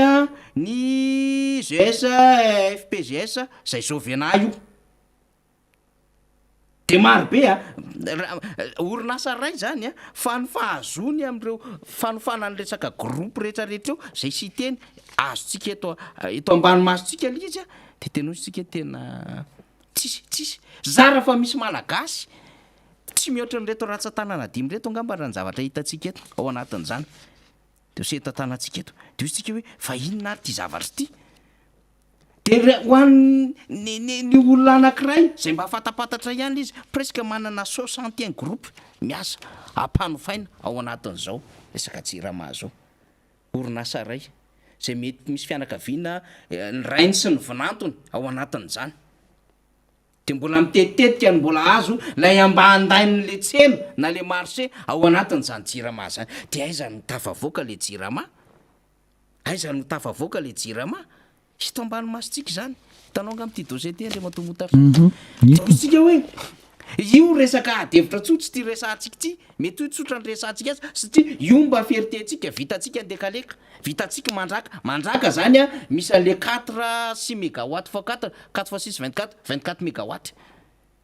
manondraka anatananarivo miaraka amin'ny mandro seza efa vonina tao ambony manambola sisisy fa le any amin'ny faritra rehetrarehetra any de mbola anjakany lay tsy eo an-tanany jirama izy zay nge le mahatonga antsika hoe inona no atao inona no hijoroan'le vahoaka malagasy am'izao mbola inona nasay andro loka de hitazapotsiny ny hoe satria efa potika le jirama potika mepotika araka ny tenen'andre matomotary san teo hoe tamin'ny krismasy rangany olona manao volo tapaka ny jiro manao gâteau mba mahazo komandana gâteau narina daholo satria mitsonitra zay manao mikapoka crème sy sisa tsy tafavoaka zay nahazo anina moa tamin'ireny fotoanandreny na eny mihitsy ahako hoe nisy nahazo tsena zany le mba traiteur zany de mba hoe nahazo raharaha any ampikapohanao mayonnaise mipatika tapaka ny jiro erezy moa mayonnaise de nahodina tananaingana efa mandodinao ananinao le marie ao ambadika hoe efa hiditra zay le entre froide tsy maintsy homanina mayonnaise mbola kapohana tsy fakahitana ao anatin'le raharaha le zavatra atao anaty ny congélateur sy ny frigidaire ny glasy ny sisa tena ohatry ny tsofotsofona kely mihitsy ny vo hoe tena engany mba hiverina le jiro zany ene ny perta tamin'ny vahoaka malagasy e de le vahoaka mbola tsy miteny tsy miazira tsy mireazira fa io moa asakasaky ny vahoaka io hatramin'ny ovinana angina fa ny anjarantsika de milaza ny zavatra tsara ho fantatry ny vahoaka fa itsika zany eto a de mba manao antso avo am'ireo mpamatsy vola mba tokony ho entitra kokoa izy ireo ary ny FMI rehefa manao hoe jira masy ny herimady a amboarinareo ny fitantanana azy fa tsy tokony asiana vola tobaka be deabe tsony any de tokony ho entitra am'izay ny jirama tokony ho entitra am'izay a ny FMI ary anery a an'reto PTF ny Union Européenne sy ny Banque mondiale zany a ho entitra amin'ny fanajana angazo manataon'ny eta malagasy ange zany ry faniry tsika moa ny lera mandeha ihany de zao mba tiako tenenina kely foy ty ry faniry nanao fanambarana koa mantsy ny filoham-pirenena mahakasika n'ity volamena ry faniry tsy ho ataotsika ny roanty fa amin'ny heriny tsika manao azy tsara fa efa nyteny amin'ny faniry a nivoaka moa izy avaoko maro a le hoe hatramin'ny septambra 2 iny 2 a zay ny zavatra nandeha kozy a mantsy faniry hoe faniry eto Madagasikara ange ninina resaka atao fitrandrahana volamena mandeha isan'andro ozy ny président hoe tokony nanao comptoir de l'or tsy nanao tsara ny ministre ny minina teo aloha tena zay ka zao fantatro le ministre ny minina teo aloha tena nieritreritra nanao an'le izy efa najanony ary zay ny tiako resahana najanony a mbola tsy zay fa misy an'le anoro association nationale de l'or misy ny DG an'iny misy ny comité najany andriamato ministre reny a fa nieritrereti ny hosoloana fa matotso voasolo hatramin'ity androany ty a tsy mbola voasolo le izy a de misy antony afarany sitrapony amin'ny ministra aloha za izy ny resaka tamiko am'izany fasy tam'izany a tany am 2019 tany akaikikaikin'ny faraparany taona 2019 tany izy nefa vonina anao an'izay zao izy lazaina hoe tsy namely izy a de gaga ihany a fa de ho tenentsika eto mahakasika n'ity volamena ity mbola ao le appel d'offre ao le anaka zao marina fa tsy misy olona mandraharaha tsy vidy volamena fa mifanondranako volamena kosa mila taratasy izy arany amin'ny taratasy ary efa tsy misy ny anoro eny de ho toizatsika zay ry manitkitika n'ity satria lasany manko zany zao ny tompona andraiky mpanjakana hoe aka n'le malagasy anakiroa zany a any Komoro efa omaly zany tonga tamin'ny Moroni raha ny vaovao fantatsika zany a de aka ny zareo zany de ho extradena ho aty amintsika aty Madagasikara hoe fa io manko a sarotra ny afatarana marina raha eto a fa raha any io angana be manko le asan'le fampanoavana any tonga de voapaingotra daholo hatramin'ny DG ny aéroport hatramin'ny receveur de douane ny zanaky ny conseiller spécial na resaka fitsarana ny filosiny be da be a voapaingotra anatin'le raharaha fa zao miazakazaka le fitondrana moa akandro zareo zany a bon ino moa resaka hoe fomba fiasa ra-pitsarana fa nitadiavintsika de mba hoe ahita marina le any Komoro tsy misakana le fanadidina manko zany zao angery faniry efa nisy ka anankiray nitranga ohatran'io tany lolotany a Komoro mihitsy namana daholo ny mpitantanao amin'ny minina de nasaina ary a tinga DG le lehibe eny DG zany lehibe tao amin'ny laboratoire minina hoe hijery an'le volamena saisie tany a Komoro de ozy le olona miresaka aminay a ahoana moa ny anaovako satria komorianina zany manao hoe démontreo fa volamena malagasy io orifaniry le volamena tratrany anke laingo zany hoe efa natsonika fa raha hoe poudre le izy de eo am'le minéralojia hoe tena graine sol malagasy ty raha mbola tsy nitsonika fa raha mbola hoe poudre ka le izy efa nitsonika dozy lolo hoe inona moa zany no ataoko any komoro tsony zavatra efa laingo le izy de inona lasany ozy faniry tsy fantatro hoe izany lasany ay ministry ny fitsarana principe izy tsy fantatro hoe izany lasany komoro fa io le komoro le volamena any komoro raha saisie ary tokony tonga de manitsy any amin'ny banque centrale de raisiny banque centrale fa tsy hoe atao gara fotsiny ao de rehefa avy eo mivoaka moramora fa tokony tonga de hoe ray de saisie satria efa fraude io satria efa nisy exportation illégale ana volamena io de efa tsy nanara-dalàna de azo araky ny lalàna mihitsy zany azo atao saisie ka raha hoe andeha hoaniny fitondram-panjakana aka an'le izy hijeriny valo fanadiadiana de hoe hitondra an'le volamena ory fanjakana komorianina mba milaza aminareo transfert eo makaty amin'ny banque centrale le izy de ampisehoan'ny zay solo tena malagasy mandeha any hoe ity ny bon de transfert nataonay fa tsy hoe le amena tanana manahirana ry faniry zay eo manko zany zao no tena hitantsika eo satria le hoe indraiky ambiny folo ny vezivezy teo anelanela septambra sy ny desambra fotsiny de tena tsisy autorité malagasy ve de tena tsisy mpiandro sisy tany tsisy tompon'andraikitra kely nahita ve zany indraiky ambiny folo de ndraiky ambiny folo zany satria ty zany hitantsika le 40 kilo d'or fa ny teo aloha zany firy 100 50 60 15 25 de atao talio lesa manahira ny tiraraha ty andre matombotatrano fa amaraparanantsika azy angamba nde tsika hiara aba n'lay manamboninahitra malagasy androany satria androany moa zany journée de l'officier zany de ho an'ny officier malagasy satria rehefa 12 janvier de makalaza an'izay foana de miaraba an'ireo manamboninahitra malagasy rehetra tsika zany zay makalaza ny andro zay ho azy reo zany fa ao anatin'izay nitondrantsika nyty sary tsetsatsetsatsyaritsy sady amaraparana antsika zany angatantsika amin'ny lafin'ny teknisiana le satria teny iavoloha teny zany ny filoham-pirenena niaraka tamin'ireo manamboninahitra zany dia nanatotosa an'lay andro manamboninahitra de nanao an'le fanazaranteny isaky mihetsika de ireo manamboninahitra zany de nomena le akanjo orange le izy de zay le adevitra kely ataontsika tsetsatsetsatsyaritra le izy hoe ny miaramila tompoko ny tafika tompoko dia any vahoaka zany ary zay le hoe miaro ny vahoaka sy ny fananany zany ny androm-panjakana ihany koa zany rehetrarehetra zany fa ny vahoaka mampiasa an'izany ary redevable amin'ny vahoaka zany de ny fisina lafin-javatra ohatran'izao hoe moloko volomboasary dia mampieritreritra ihany hoe hiaro vahoaka ve sa hiaro lokona antoko politika na hiaro an'izay satria régimenta moa zany ao anatin'le sampam-piarovana ny filoham-pirenena zao hitantsika zao de mahavarina sy manahirana ny saina ihany mamaky satria ny zavatra tsikarintsika andriamantomotarison ianao moa efa zoko mihoatra de hoe tamin'ny fanjakana pisodi ve rehefa nisy ohatra ny andro manamboninahitra asa nanolokona pisodi andeha akaikaiky koa tamin'ny andro ny amiraly ny andro ny arema ve nanao akanjo mena be ohatran'izao ve ny manamboninahitra rehefa tonga ny andro na tamin'ny andro ny président Marc Ravalomanana ve no terena tsy maintsy nanao loko asa na loko hoe mena tamin'izany na loko maitso hoe tsy maintsy atao mitovy an'lele hoe dress code ny team na tamin'ny andro ny président Rajonary Mampiana ve tsy maintsy nanao an'le dress code manga ve le loko manga fa ity zavatra ty satria saikisa-taona misy fankalazana de hitantsika ihany mahafinaritra be mijery an'le manamboninahitsika manao an'ilay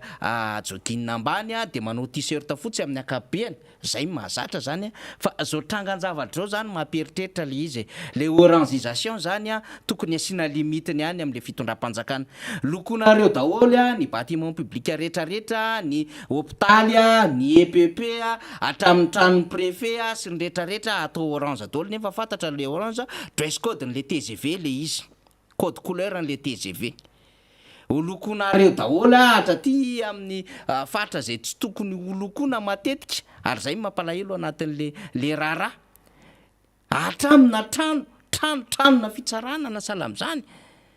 de mahavariana de misy fahasahina be mihitsy atramina tokony ampiseho endrika zany hoe mpitandro filaminana zany anana an'le neutralité de zao zany a tena mampieritreritra be le neutralité aminatina trangan-javatra ohatr' zao anaovantsika tsetsatsetsy ary zany zavatra zany satria zay moa ny trangandroany a de everitsika fa azo hoentana tsara zay andriamatombotatr sa de manaparantsika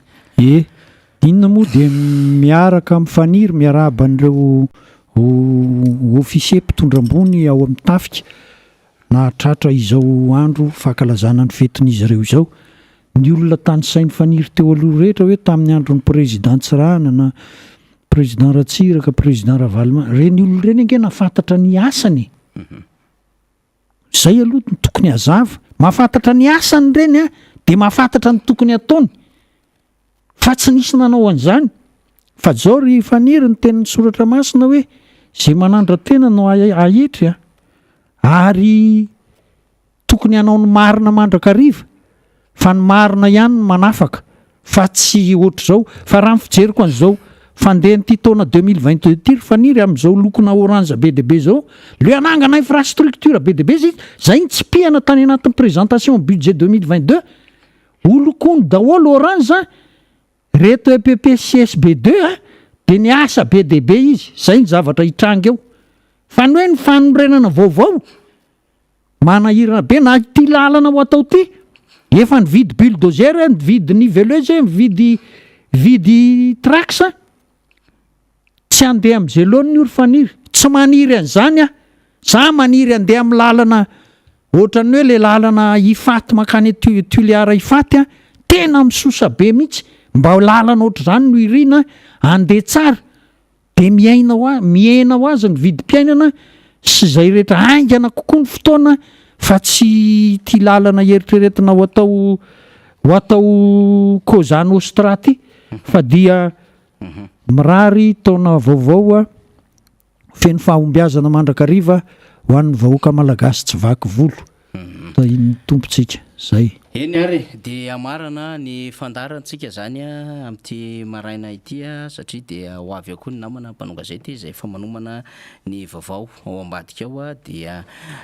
mitondra ny fisaorana ho antsika rehetra nanaraka ny fandarina Miara Manonja tam'izao maraina izao a ary de manao fotoana indray ho antsika rehetra ho an'ny rapitso a fa 13 ny volana janoary indray zany a ho tafara dalana eto indray tsika de verina fa hitondra adevitra vaovao tsika aloha hevitra vaovao ary hiaraka amina namana mpiara-panadiady mpiara-manonja antsika zany ao anatin'izao raharam-pirenena zay mila tsy maintsy roesana sy ampahafantarina ho antsika zay mpanaraka ny Miara Manonja izany dia isaona ny teknisiana satria nisy ny fandaminana ara-teknika moa de tafaverina tsakany sandiavany ihany ny fahita lavitritsika de isaona reo teknisiana manao an'izay asa zay makasitraka tompolahy makatela tompovavy